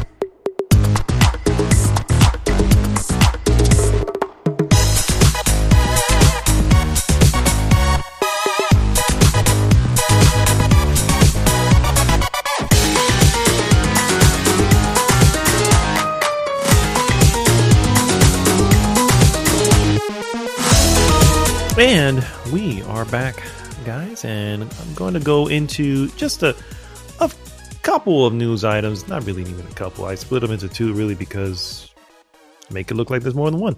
But anyway, Sure, that's what we always do, Pierce. yeah, To exactly. make it feel, make it to feel- make it look like there's more than one. Exactly. Today, it was officially revealed Kingdom Hearts 4 is real and it's happening. And it was revealed as part of the 20th anniversary event for Square Enix. It was actually a couple of games, not just Kingdom Hearts 4. We had Kingdom Hearts 3.5.2 Missing Link was one. Albernatianos, because that's a word. Yeah, I By don't the know. power of 6, dreams, chair, household. There you go. That's the name of it. Yeah, I mean, yeah. That's probably a Lost Master Arc is one, and then the other one's Missing Link, which I guess is missing as well. Those are mobile. I think from what I saw, they look like they're mobile games, but of course, Kingdom Hearts 4 is not mobile. They showed a little bit of the what I assume is some of the final gameplay. Mhm. Looks pretty epic, but also looks a little on rails when it comes to the massive boss fight you saw that Sora was the character Sora was getting into. But anyway, obviously we cannot not mention, even though you and I think are. I played the first one and I remember enjoying it, for the record. Mhm. Part 2 is when shit just really went off rails at that point, and I never even played part 3. And obviously I never played any of the little bits in between the 33 and a half sleepless nights and whatever the other one was. All the other ones I didn't play any of those shits. Sleepless in Seattle, I think. Yeah. Yeah. Kingdom Hearts, Sleepless in Seattle. Yeah, I never played any of those. I have no clue what the hell's going on in this when I saw it. It looks like, so I thought they were saying that it's attacking Japan, or at least a city, and it turns out the city has some dumbass name that I was like, what the hell, where did that, I mean, you talk about bad names, but it looked like the real world. It was like the Heartless are coming into the real world. Really? Like, that's what it looked like. I was like, wow, this I don't know about this. No Disney characters mentioned yet, huh? They're still At the trying to very think end, that. you see Donald and Goofy. But if you watch the very beginning of it, it's just Sora. He wakes up in an apartment building, and she's like, "Oh, this character goes, oh, you've been asleep since you got here, blah blah blah blah," and then he walks out to the balcony of the apartment, and off in the distance, you see it looks like, I mean, it looks like it's Japan to me, like the city of Japan, and then this huge Heartless just appears out of nowhere in the middle of the city. It might as well be a kaiju at this point. And then, of course, off goes Sora running back. He doesn't have his big shoes. So it's almost like they took Sora. Yeah. They made Sora look a little realer. Did they Nomura him? Yeah. You got to look at it, sir. I've been, not avoiding, but my interest is as high as my interest for like Harry Potter shit, which is none at all and diminishing. True, but Harry Potter, when you saw the trailer, you go, "Wow, okay, this does." That's right. Yeah. So here, this is still having Mickey Mouse and Donald and this does have which are of zero interest to me. Yeah, it didn't have it at first in the majority of the trailer. It was just Sora, and of course he had his Keyblade, but he does look a little more realistic in the sense, he doesn't have the big shoes. Fine, let me just play it in the background here so that I can.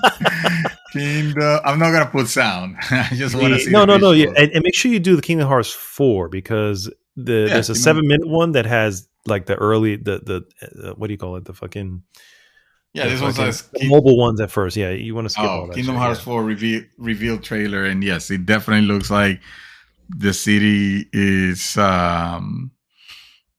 It looks like Japan. It definitely looks like Japan. Actually. That's what I'm saying. So, and then of course it cuts to the title, and then you have this little reveal at the end, and you see Donald and Goofy.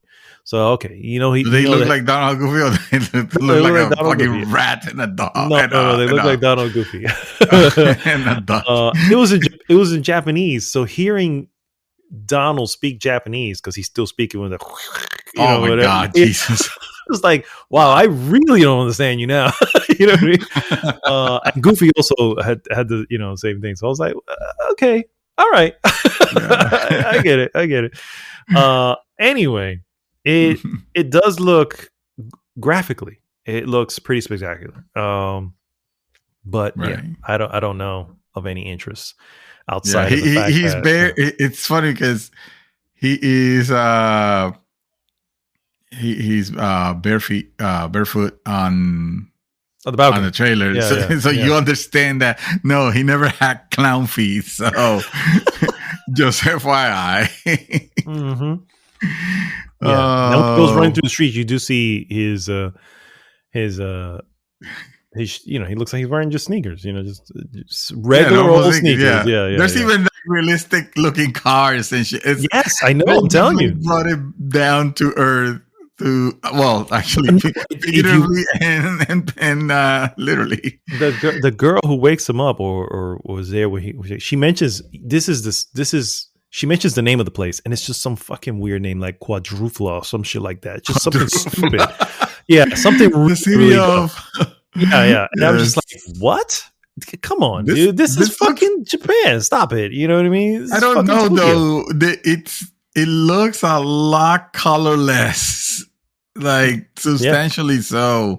I'm guessing the color will go in as the Heartless are eliminated from. Oh yeah, that's always been the shit with this thing. Yeah. Okay, that's cool. Yeah. But yeah, also it's all right. I'm happy. I'm happy that it's getting done, and there's a lot of people that will super excited about the reveal, and there's no reason not to be happy for them. But it's just not like Kingdom Hearts has never been the type of my type of RPG. No, for sure. It's it's a little way bit out too there. nonsensical at that point. Like the video I remember posting a while back with the guy who explains the world, and it's just like this guy rambling off like all this gobbledygook. It's like, what? None of this shit makes sense, but of course it makes sense to him. Yeah. But, that all said, sir. That's probably how we look. Understanding Elden Ring lore and Dark Souls lore. Exactly. To the outside eye. My wife, I was listening to Vatividia video while we were out in Fort Lauderdale, believe it or not. But she was getting dressed. We were going to go out. Yeah, so I was already ready and just watching it on my phone. And she stops, she goes, so is the Elden Ring a ring?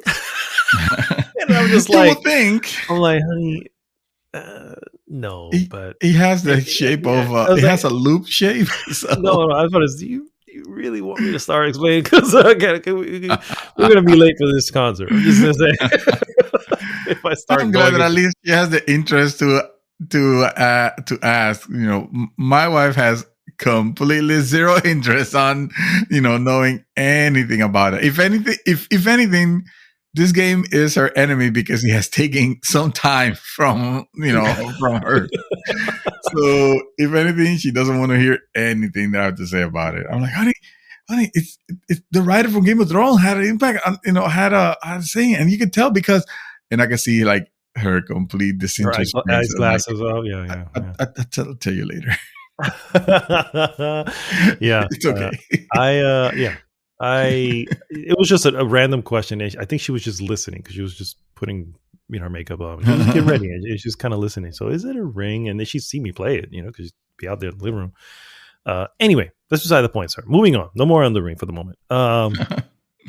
This announcement of Kingdom Hearts 4 has all but revealed everything that was rumored via a GeForce Now data leak for Square Enix. The only thing missing that has not been announced yet or confirmed yet, everything else that has for Square Enix, everything else that was revealed from that leak has come true now with Kingdom Hearts 4, except for Final Fantasy 9 remake, sir. So now that we can see, it looks like little by little everything is. How are you? How are you feeling about the potential remake being announced very soon? Probably at this point, right? Because I mean, this is the Square Fest, so they should. Yeah, this is the opportunity that they have to announce it, and I am very happy to hear that. Probably one of the most underrated Final Fantasy games is finally being served some justice. And if you tell me this is actually a remake rather than a the leak said remake. remaster, Yeah, if this is a remake, then yeah, I'll be super stoked to see what they do. Final Fantasy 9 is one of the better stories and one of the most charming Final Fantasies out there. But unfortunately, it came at a time where a lot of people just they love the idea of the quote unquote realistic character looking Final Fantasy. So you had anything after 8, like after 7, people wanted the next game to be to over to build upon that look and or I should say, after 7, people wanted to see something that looked a little bit more realistic, and they got 8, and like I feel like everybody was eating that Nomura look up. Like, oh yeah, this is awesome. This should be how all the other Final Fantasies look from now on. And then they experimented with 9, and people were like upset with it because we don't want to go back to chibi looking characters and stuff like that. And I mean, me included at first, and then I played it and found out that the look of it was fantastic, but not the rest of the world. So of course they did 10, which was one of the worst disservice that they have done to that series. To this date, before 13 came up and say hi to the world. Followed by 13, 2, and 3. Yeah. Followed by third. Well, actually, I like 13 too. Here we go. I was one of the few that really I love the soundtrack. I love what they did with the traveling time travel. Mm-hmm. I don't know why it was. I fucking love that game, and I hated Final Fantasy 13. Let me tell you, I fucking hated Final Fantasy 13. I love 13 too. Don't ask me because it makes no sense. That doesn't. I tried Final Fantasy Lightning Returns, but I just couldn't. I could not get excited for it at all. Even though Final Fantasy 13-2 ended in a cliffhanger, but no. So Final Fantasy 9 remake. I guess we can expect that very soon. Like, I I feel like it's going to happen. You're going to feel the tremor in the force, and you're just going to go Mhm. right online. And the moment you open up your phone, there it's going to be. I feel like the reveal is going to happen, and you will be completely, you know, how should I say? I don't want to say justified, but in the sense that they remade 7, didn't remake 8, but they choosing to remake 9. You know what I mean? And it's like, you see, guys, this is what I was talking I'm about all along. oh my god, I'll be so excited. I'll be so excited because I'm sorry, 8 is good. Don't get me wrong, but I don't want a remake of 8. No, I don't If really. Yeah. the next remake that I would have that I would have loved to see is 9, because I feel like that was literally the last good one. Well, Honestly, not true. 12 was good, but yeah, 12 needs I was its gonna say time to 12 was breathe. really good. 12 was good. Yeah, 12 was But good. I would definitely. This worries me a little in the It sense does. that, well, yeah, because remember, Final Fantasy VII remake wasn't finished. You know what I mean? And it's like, so who's working on It gave that us enough. It gave me enough. Who's working on that now, please? I don't Oh. need I don't need to wait another 10 years for the next chapter of this shit. I need that shit now. Okay, guys. Well, it's. I will be concerned also, but Square Enix is kind of big, so I have no doubt that the resources, they're not pulling away resources from whatever work is being done on Final Fantasy VII Remake 2. I'm sure. I hope they have a better name. I know. Yes. Yes. Yeah, sure. Oh. All right, guys. Well, that there takes us into the hot topic of the week. Hot topic! Hot topic again, Yes. guys, is the best video game crossovers. And since we're on the subject, we do have to mention right off the bat a crossover we were just discussing a moment ago, Kingdom Hearts. This is exactly an example of a crossover. That is we already had our topic. There you go. See you guys next week, because that is D1. Is it the best though, sir? No. Yeah, I'm sure some people will definitely say so, because I mean, when you think of Disney fans, are going to be enamored with the or have been enamored with the idea of crossing, Final Fantasy with the world of Square Enix, I should say. Because it has, sometimes it includes Final Fantasy, sometimes I feel like it's completely abandoned, but the world colliding it's really neat for them. So I would say probably for the fans of Kingdom Hearts, this is the crossover. Yeah, I agree. I agree that's definitely what it is. I'm not sure if I'm probably gonna remember, once we go into it. But I can't think of a particular crossover that had me like, oh yes, this is awesome. The point of this particular or I guess the reason why this became a hot topic is because I was a little taken back by a couple of recent crossovers, who, to be fair, are not crossover with different games, just crossover with properties within a game. And I guess the first one that kind of caught my eye, when I was like, really? Why are we doing this? And that is, of course, Far Cry 6 being crossover with Stranger Things. And I don't know if you saw any of the trailer for that, but you played Far Cry 6, right? I played Far, yes. Yeah. Okay. As a matter of fact, I need to go back to that game. That game was not terrible. I actually own Far Cry 6 as well, so I do need to probably. Really? Yeah, I do. When did you get that? Oh, dude, I got it on. It was like $30. It had a sale for $30. I was like, let me just fucking do it, because again, I haven't played any of the other Far Cries except for Blood Dragon. Right. And so I most likely, in my head, I'm most likely going to be like, well, this is more of the same isn't going to do anything for me, because I have never played. I'm not a follower of the series. So yeah. This is going to be new to you. So exactly. Anyway, that's probably the point. But now we have this combination of essentially she gets pulled into the world. Danny gets pulled into the world of Stranger Things. And if Nice. anybody who's seen the show, you understand that there's the upside down. There's this demon filled areas, and it's just like, how did this come together? I mean, I can understand to an extent because Stranger Things season 4 is dropping, so they already had a trailer for it, and so I get it's dropping soon. And this is I mean, let's be real.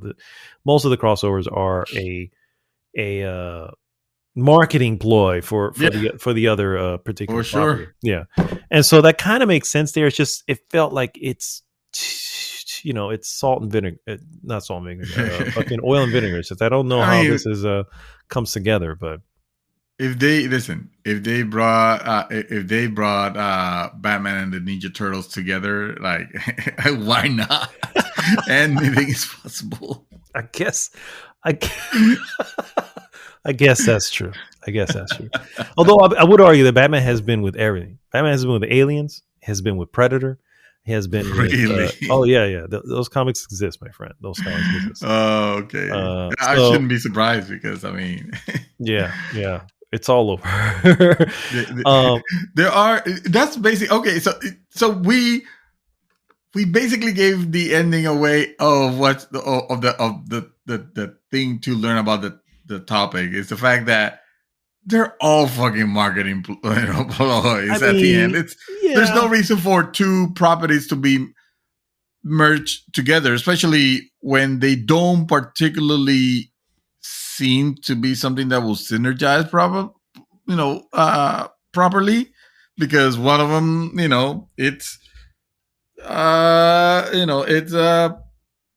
fucking best detective, and the other one is Ninja Turtle mutants, or whatever, mutant turtles, so it doesn't seem right. And yet, they bring it here for what purpose? Just so people talk about them. Like we're gonna do now. Yeah. Yeah.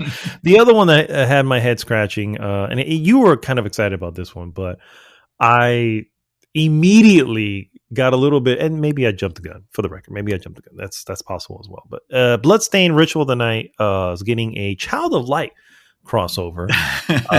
And I don't know if you call me excited because I never played Child of Light.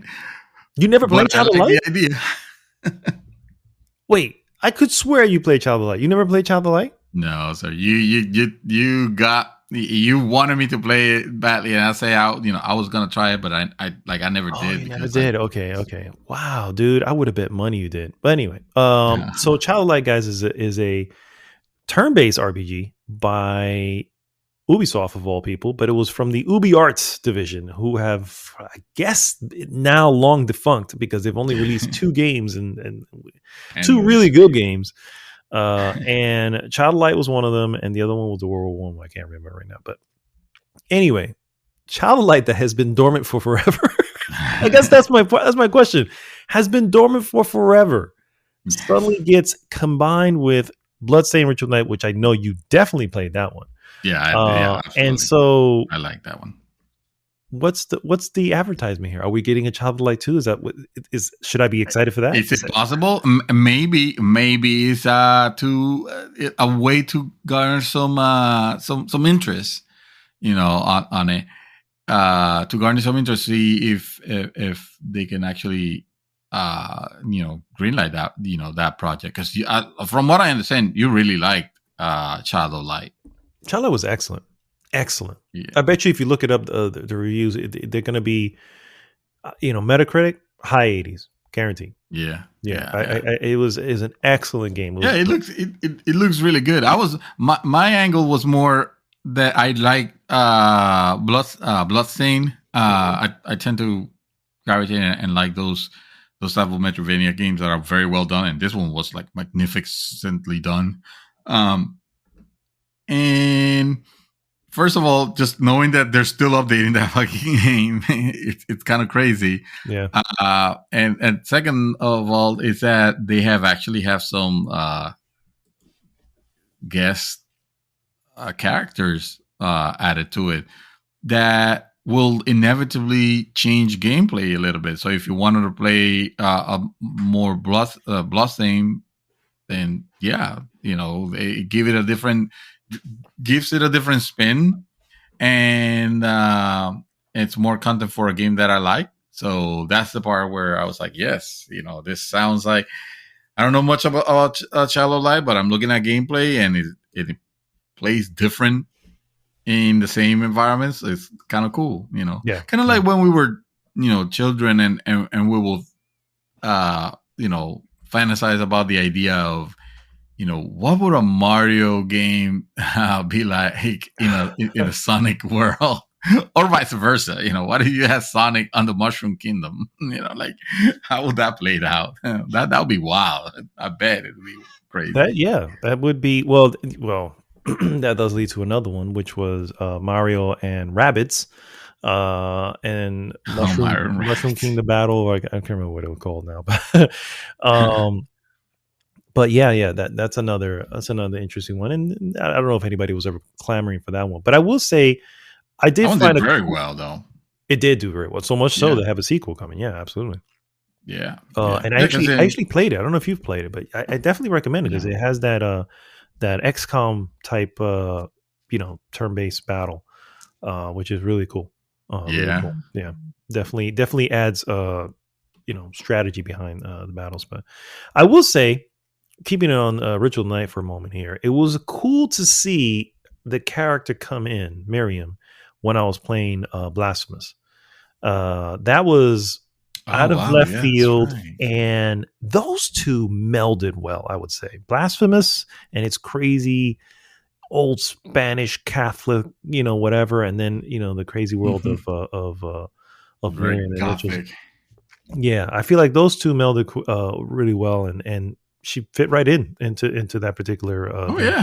Yeah, absolutely. So that was definitely a well done one that I will give credit for. But so does she make a cameo appearance? Is she like a character that you can play as? How does that? She makes a cameo appearance, but she introduces you to some like levels within the game that you essentially have to clear the level quickly. I don't know if that's a gameplay element within Ritual of the Night, but like a specific area you have to go in and grab a bunch of shards, right? Because I believe that was her deal in her game, shards. You have to go in, grab all these shards within a certain time frame, like a minute and a half or something, 90 seconds to just jump in, run through everything, grab the shards and make it to the end. And then you bring those shards to her and they put together the map, the mirror that allows her to go back. Like you're trying to help her get back to, well, her game, I guess. You know what I mean? And so I only found one area, and they're hidden areas within Blasphemous. And Blasphemous, of course, has a very Metroidvania style map, so I'm sure you can find it easily. But I just kind of wandered upon it at one point, which was cool because it had a nice little what do you call it? Bit like a cutscene. Yeah, it had a nice little cutscene with her, and she kind of presents herself, and it has her voice and everything, and she, she's like, "Oh, warrior, you're." I don't remember what she says, but anyway, it's pretty.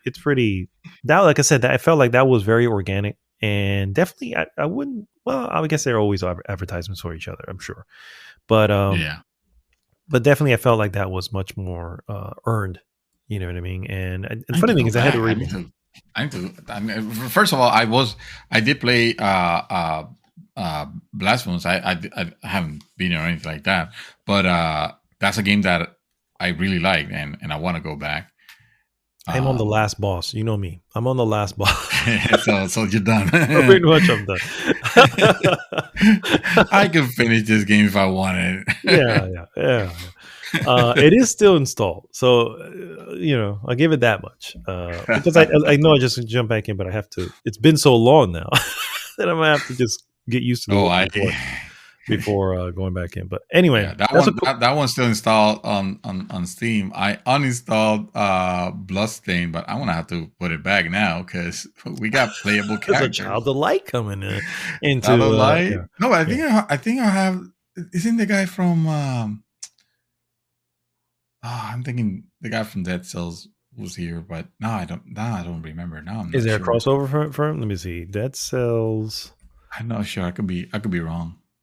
Moment. Dead Cells. I know Dead Cells has crossover with a lot of stuff. Ritual Yeah. of Yeah. the Night. Let's Roadmap see. update. What is the roadmap update? Current bloodless special character, classic mode, new playable character. There's a lot. This game is actually still getting, Which one? active development on that. That's crazy to me. Which one? Which one? No, Bloodstain. Oh, okay. They're still doing stuff with it. I might need to install this back. It has a 1986 mode. Oh my god, what is 1986 mode?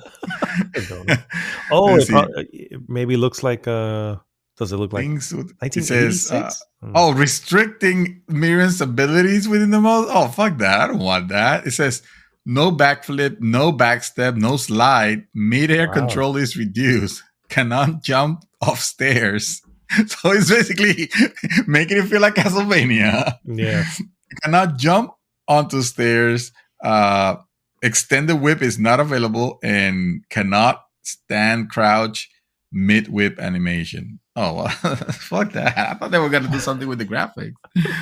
They do actually. They do something with the graphics. Oh, okay. I need to go back to this game. Right. You played this game actually, and I don't know what happened. Like it didn't stick with you. I didn't. So what happened was this, and this is my own fault here. I blame myself. But it happened multiple times, and I got annoyed by it. I'm used to a game saving. You know what I mean? It saves. It does whatever. And this game requires you to save. Like you have to manual save. You have to be at a save point. I can't be bothered with. I can't be bothered to save. You know what I mean? It's just like I know. But what happened was it happened twice. Talking about the lowest, the crappiest reason ever to abandon the game, which should be its own topic. I know. It should be. It should be. He wanted me to save my game. Like, come on. What happened was I lost progress twice, and I was just like, man, fuck this game. You lose progress on that game. I feel like you're constantly increasing. Like you don't lose your experience. It's not one of those. Otherwise, I wouldn't have played it. It's not one of those. You keep your experience, which is important. Well, again, if unless I was playing something different, I like areas that I had already explored on the map are now need to be explored again because again I exited the game without fucking saving. Oh my god. Okay. Because I was in the assumption, well, obviously it's saved. You know what obviously I mean? No, obviously I can just shut down my console right now. I exit out of the game. It's just like, all right, I'm backing out and I'll come back to it. And I go back in and the progress I made was gone. One of these games, sir. Did you ever Symphony of the Night ever? I mean, yes, back in fucking 1997 or whatever the hell this shit came out. You know what I mean? We have advanced in gaming sense, and it should just fucking save. What the hell? This is not Elden Ring fucking saves all the damn time, bro. Everything is saved. Come on. You know what Elden Ring also doesn't do? Give you a proper fucking quest log. We are in the year of our Lord 2022, and that game expect me to take fucking notes on a notebook. They sure do. Like written. Yeah. Do you understand? We are saving paper here. Oh my god. Yeah, I agree. that is true about that. Sir, I think we can discuss crossovers without getting the obvious awesome ones out of the way, and that is, of course, Smash Brothers. I mean, that's I think the ultimate crossover. Oh, jeez. That is the granddaddy of crossovers. Yeah. And it's interesting when you start seeing some of obviously you have a bunch of Nintendo stuff, but I mean, you start seeing some of the other stuff, like when they had Snake, you know what I mean, from Solid Snake. And dude, when they started having like freaking Cloud and Sephiroth and that's right. All this different characters from different IPs, which is. It was kind of baffling. I almost wish that some companies will they wouldn't be so precious with their IPs that they will allow it to be featured. Like, yes, we know that Nintendo's quote unquote your competitor, even though you're not really a competitor to Nintendo because Nintendo's doing its own thing. But I know that you like to fantasize that it is your competitor, so be that as it may. We know Smash Brothers, it's a huge advertisement for any type of game from any type of console. Like Microsoft, fucking give Master Chief. Yes, I swear we were talking about that over boys. Like that's going to be a character. It's going to be that should be the next. That should be a character. That's a gaming icon. Whether you like the series, or not, you have to recognize that. Well, that's. I mean, it is at this point. It is a mascot. Master Chief is a mascot. Fucking Kratos. From Sony, it's another mascot that should be on the roster. Also, Smash Brother. Like, just forget about the fact that Nintendo is Nintendo or anything like that. You're gonna get a little bit of money out of it anyway. You know what I mean? It's like because it is your character, and anything using the characters, they have to pay for it. It's not like you just you license the character out to be used for this particular thing. So it's not you're gonna make out with nothing. You know what I mean? So why not? Why not do that? Right. I agree. Instead, Sony went and did their own thing with PlayStation All-Stars Battle Royale. Wow, yes. How's that game doing? I mean, it was an amazing 2 weeks for them. That's all I remember. Instead of lending out characters, they decided to do their own. And it proves immediately you can't always jump into any type of genre and make whatever you want. But I'll never forget PlayStation All Stars.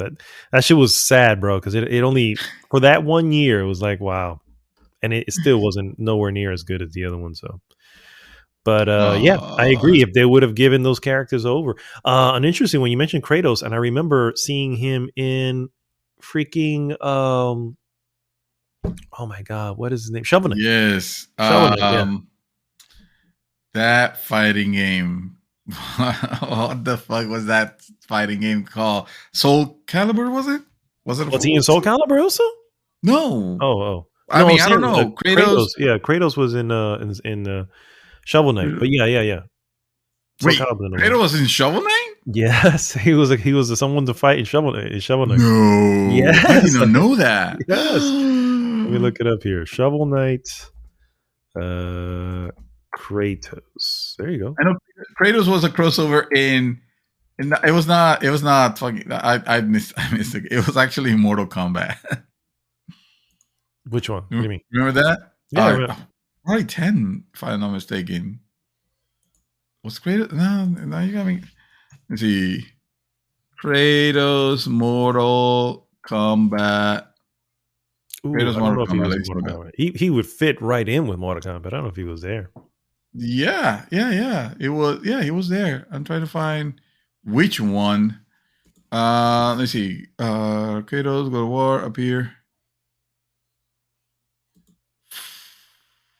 Which Mortal Kombat was it? I don't know. I didn't even know he was in Mortal Kombat. Let me see. Kratos. Did you just look more Mortal Kombat? Mortal Kombat 2011. Would have been 2011? Kratos. That would have been 9 then, right?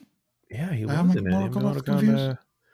Let's see, Mortal Kombat 2011. I think that was just the one that came out with 11. No, let me see. No, 11, that would have been because 2011, bro. That probably would have been Mortal Kombat 9. As a matter of fact, it was 9. It was 9. Yeah, because I'm seeing the trailer right now. Mortal Kombat 9 says Kratos. But they didn't call it 9. They just said Mortal Kombat. That was the problem. Yes, because it was supposed to be like a reboot, sort of. After the Deadly Alliance ones, yeah. No, I don't know if this was Deadly Alliance because I'm saying after the Deadly Alliance and whatever they had going on that one, they rebooted everything, and from there it was just that was the one that I was impressed with. They had a storyline actually, and it was neat. It was actually cool. And now I'm seeing the trailer. Looking at Kratos, he was in fucking Mortal Kombat. How about? I mean, he fits perfectly there. he fits awesome. He fits perfectly into that series. Just seeing him just show up. That's see, this is what I'm talking about. It's the things that it's like it makes, even though this one seems to synergize properly with Mortal Kombat, but it's the shit that you don't expect. It's like completely out of left field, and then you're like, yes, that sounds like an amazing, Sub-Zero, Kratos fighting Sub-Zero sounds like an awesome idea, Yeah, right? yeah. But then talk about Right at Mortal home. Kombat crossovers, Yeah, you have some ridiculous one you too. So do. Yeah, certain John Rambo comes to mind. yes, oh, RoboCop should come to mind, sir. RoboCop too. Although I hear And RoboCop is actually a Terminator. cool fact. A cool. Oh, the Terminator was too. I don't remember anything. Yes. Yeah, because then he started being like, oh yeah, let's bring like 80s, 80s much 80s. icons, and we brought fucking Alien, or fucking Predator, was it? Probably Alien too. I Predator, I bet remember you. Predator, but I don't remember Alien. Oh shit. Yeah, Was it? probably Predator. Predator Oh, definitely. And then and then they started doing uh, Rambo was there. RoboCop. It's kind of ridiculous. yeah. RoboCop. Team RoboCop, but See, I'm still, like, he doesn't move very fast, but and of course the game he does move fast because he exactly, has to move fast. So I'm like, okay, well I guess so. exactly. Yeah, that's definitely. I forgot about Terminator. But they also had a lot of the horror series. Right? They had Jason. I feel like they had Jason in there as well. Yes, yeah, Yeah, and that's what I'm saying. It's like at some point they just started Mortal Kombat started like inviting guests from all over. might as well. Yeah, The classic IPs. I would go on record saying that's obviously not uh advertisement for anything new because not like any of them had new stuff coming out. It was really just more, hey, what other crazy character can we put in here to keep Yeah, people coming back to our let's game? bring on. Let's Yeah, make an homage to something crazy, and I feel like at least in the case of Mortal Kombat, they were not half-assing them. Like yeah, every introduction, yeah. you remember Mortal Kombat had like small introductions on every fight, and they they they gave that to the new characters, whether it was Rambo or fucking RoboCop. Yeah. They actually gave it their own introductions, being like crazy things, like depending on who you were facing, it'll have something different to say. That shit is cool. That is that, cool. that That is happened, cool. yeah. Yeah. Yeah, that's a good way of getting this, yeah, just adding flavor to the whatever story they have going on. Yes. Essentially, yeah. That's good stuff, man. That's good stuff. Any others? Well, I guess we should mention Marvel versus Capcom. We're already talking about fighting Yeah, games, the and that's Marvel another series that's pretty legendary. When it comes to bringing those together, do you the ever Marvel think versus Capcom. That is that is a classic in the making. Capcom versus Tatsunoko, though, it's like I don't know what that was about, or I should Whoa. say, I do know that was very Japanese, but trying to bring it here was kind of, I don't know, little pointless. Yeah, versus Tatsunoko. Oh, Yeah, remember Tatsunoko Tatsunoko? versus Ultimate Star. Let Yeah, me see. Yeah. GeForce, I think is what they Mhm. called it here. Oh Uh, yeah, I remember that. yes. Yeah, that was on the Wii also too. Damn, that's interesting. That's That was interesting. yeah, Wow. yeah. Well, there you go. I mean, only Nintendo's that great. What would Nintendo do? That's what Nintendo would do. Yes, exactly. Put them. uh, Here's one that I Well, know. I think you played a little bit of, and that is, of course, when Final Fantasy 14 got together with one of your faves, and that is the Nier Automata crossover, holy right? shit! Yes, that was fucking epic. That was fucking epic in the sense that it was not difficult to put together because they're both owned by Square. Of course, So yeah, I'm sure there weren't any legal hoops or restrictions to navigate through. It's just, let's just make something awesome for Final Fantasy 14. Final Fantasy 14. I don't play Final Fantasy 14, but I do recognize it for what it is. I did play a little bit, and it is an outstanding MMO that I can't believe it still have legs. And once they showed that epic battle with the music and everything that they put together, I was like, oh shit, I almost want to just to have this experience because this looks like completely out of this world. As a huge fan of Nier Automata myself, this looks like something I want to experience. Yeah.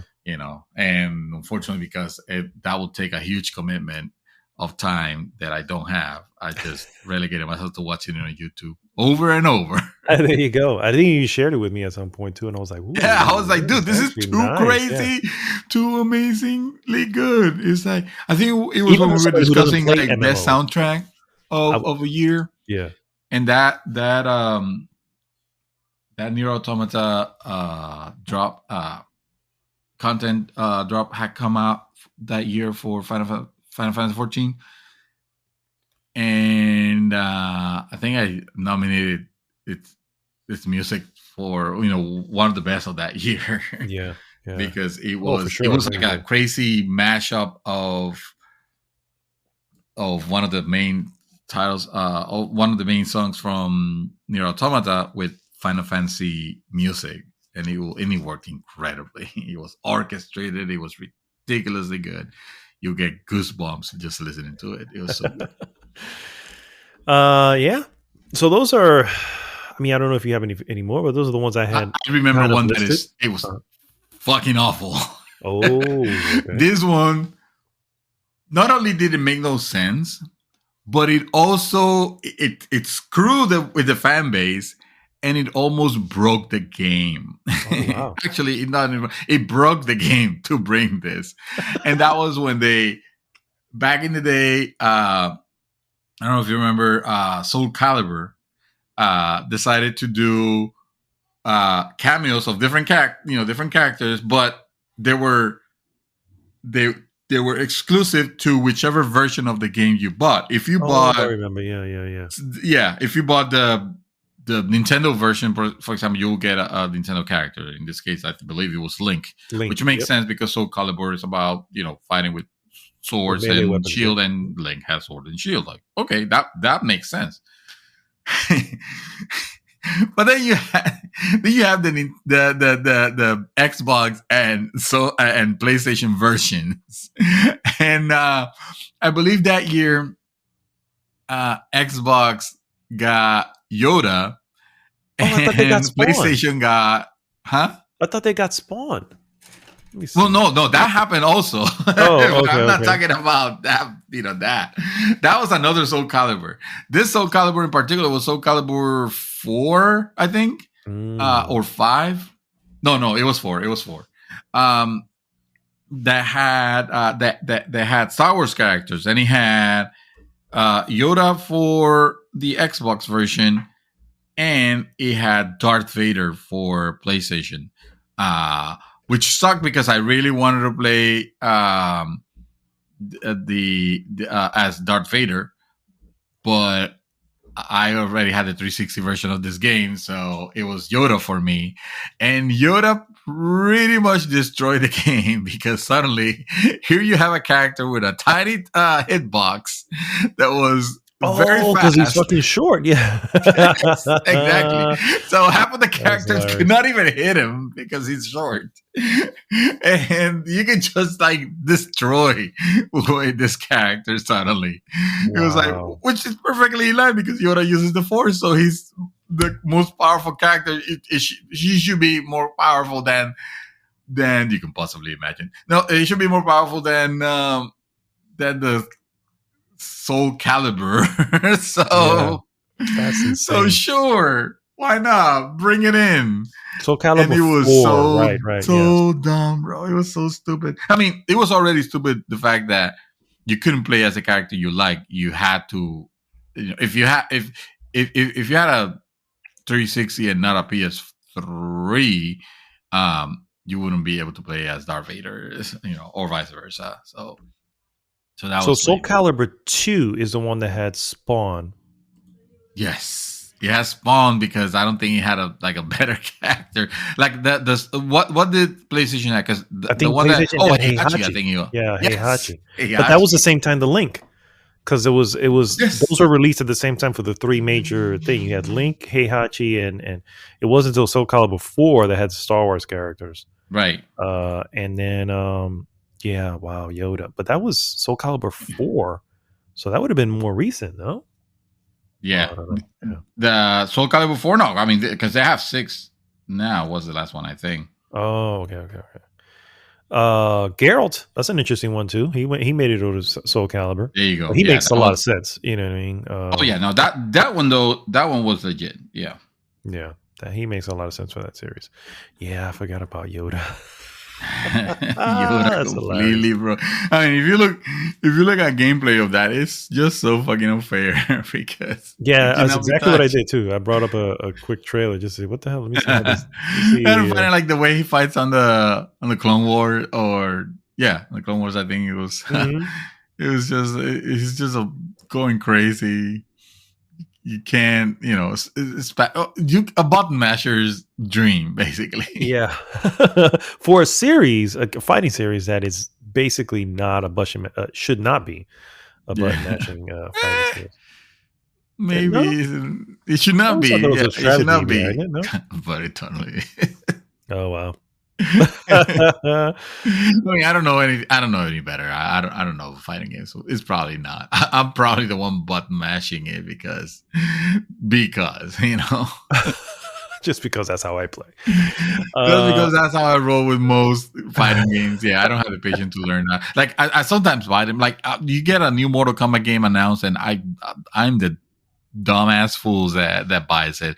You get a Injustice. Oh my god, I fucking love Injustice, even though I never get good with any of the characters because it's not my style. I play them for the story. Anyway, uh, Same here. that's what I do. That's the way I play I them. argue that the first I play Injustice 1 and 2, and I would argue that I think I like the first Injustice story better than the second one. Yeah, because it made more. Yeah, yeah. It was kind of. Yeah, yeah. You're right. Even though I did like what they were, what the idea of the second one. It's just that the first one was the most impactful one because I mean that's the one with. I mean that's the one with Superman. Yeah. His When he says fuck it. yeah, he says fuck it. After the pain, Yeah. Can't fucking say anything. Joker kind of like pulled it off amazingly. Who probably reveled in that when it happened too, which is strange. Holy shit. Yeah. It is good. It's so good. Other crossovers, I mean, I'm pretty sure that we are missing a shit ton, but it's just because There are a lot, and not all of them are yeah. memorable either. So it could just be we missed it because no one gives a shit. You know what I mean? It was like it wasn't an important one anyway. Yeah, we already mentioned Battletoads, Cross Double Dragon. Like, what else do you want? Yeah, exactly. Street Fighter and Tekken. That was a one that that got was together. that. Oh man, what a wasted opportunity! Because I actually like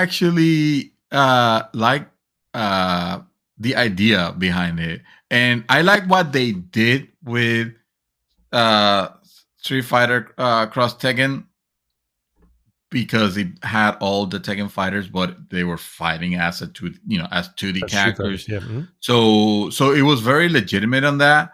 The problem is that they completely bungled it up with some sort of stupid gem system where you have to like put like this you equip your character with just gems that will have like Oh, stats on them, and that was yes. dumb. Like no one asked for that shit. No one. Um, and when you Trying to bring innovate, that man. up to They're the trying to table, innovate. it's like, well, you're messing up the now. It's not about the characters that you have, but about what gens have you acquired and how are you maxing your characters. And it just became too complicated and kind of shitty. There was supposed to be it was supposed to be a 2-part project. It was supposed to be Street Fighter Cross Tekken and then Tekken Cross Street Fighter. And I believe until like very recently, I want to say probably the last 5 years, they were saying like, oh no, It's still out there. Tekken versus Street Fighter is still happening. It's still moving along, and it's like, no, it's fucking not. Like that project is mega dead because the previous project was a failure.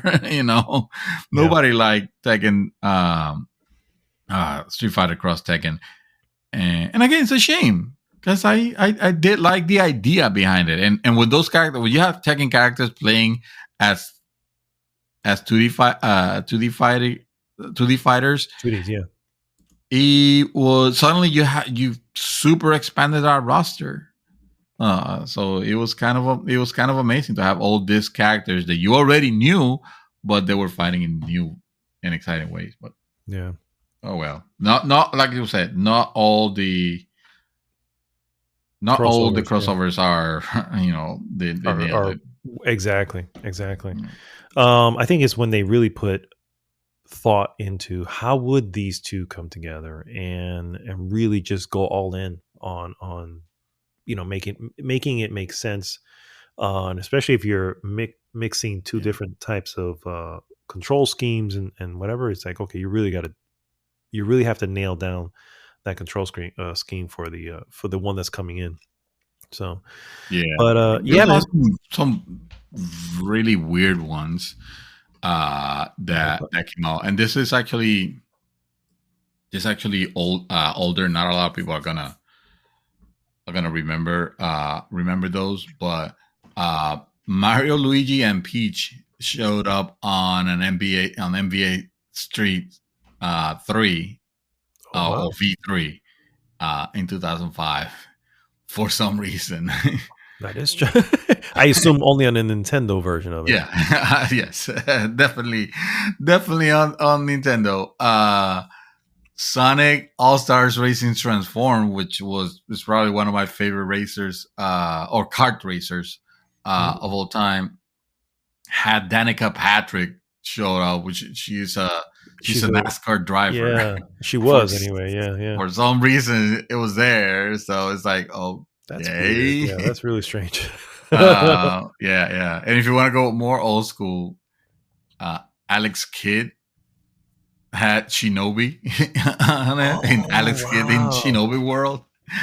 I remember you mentioning that at one point. Yeah, yes. I wasn't a Sega dude, so no. But yeah, that made absolutely no sense. Of course, we haven't mentioned the big elephant in the room, which is Fortnite, which at this point is just a marketing avenue for anything and everything. Yeah, they definitely bring everything. Yeah. It started with when Thanos showed up for some reason in Fortnite, and it became exponentially worse from there, and it just kept on going downhill. So we all know the story of that. Yeah, although that game keeps going, I mean, no matter what. But yeah, I hear you. It is. But now they're taking away the building, so that's that's gonna make it all things better now, right? Sure, I guess I have no clue. Yeah, why not? I'm trying to see here if there's anything. I mean, Sony and Mario at the Olympics. That's we sort of expected. Yeah, that was expected. That's nothing. And at this point, we're scraping the bottom of barrel. So if you guys know of any crossovers that we might have missed, that are stuff that sound like completely ridiculous, out of left field, or the crossover sounds completely ridiculous and out of left field, but it is awesome, please mention it in the comments, because we'd love to see what else guys we're missing. Yeah, what we're missing, and even if you would want to see a crossover and that doesn't exist yet, what would it I be? wonder what crossover would I want? See, because it's crazy to fantasize about things, but I'm not sure that it'll have to be something that makes either makes sense for it to be together, or makes absolutely no sense for it to be together, and that's what makes it awesome. So it's confusing. I don't know. Oh, there was one where in Monster Hunter World, and obviously only on the Sony side, but it had Aloy that you can actually get an armor set that just made you look like that's Aloy. right. Uh, Yeah. and You see that a lot, though. You just see that. I think fucking Death Stranding had the crowbar from Half-Life 2. At those points, those aren't really like, I don't consider those crossovers because it's not the character. It's just like no, this was the character. The character. You put on the quote unquote armor, but when you look at it's Aloy. you make yourself look like it made you Aloy. Even though you're quote unquote putting on the armor, and so that was actually pretty cool. And that kind of makes sense. I mean, she is sort of a monster hunter, in the sense that she's fighting monster machines. Machine monster hunter. Yes. Yeah, exactly. All right, guys. Well, that there brings us to the end of another awesome episode of The Mouthful. If you haven't already, please go to goodgame.rocks, join the conversation there. And of course, please like, subscribe, share the podcast with everyone. This is Mad Dog signing off this week with nothing to say. Mr. David Santos, Dream Twister, take us home. Well, I also have nothing to say, but I'm gonna sing. So it's like rain on your wedding day. It's a free ride when you already pay. It's a good advice that you just didn't take. And who would have thought it figures? Wow. Life has a funny way.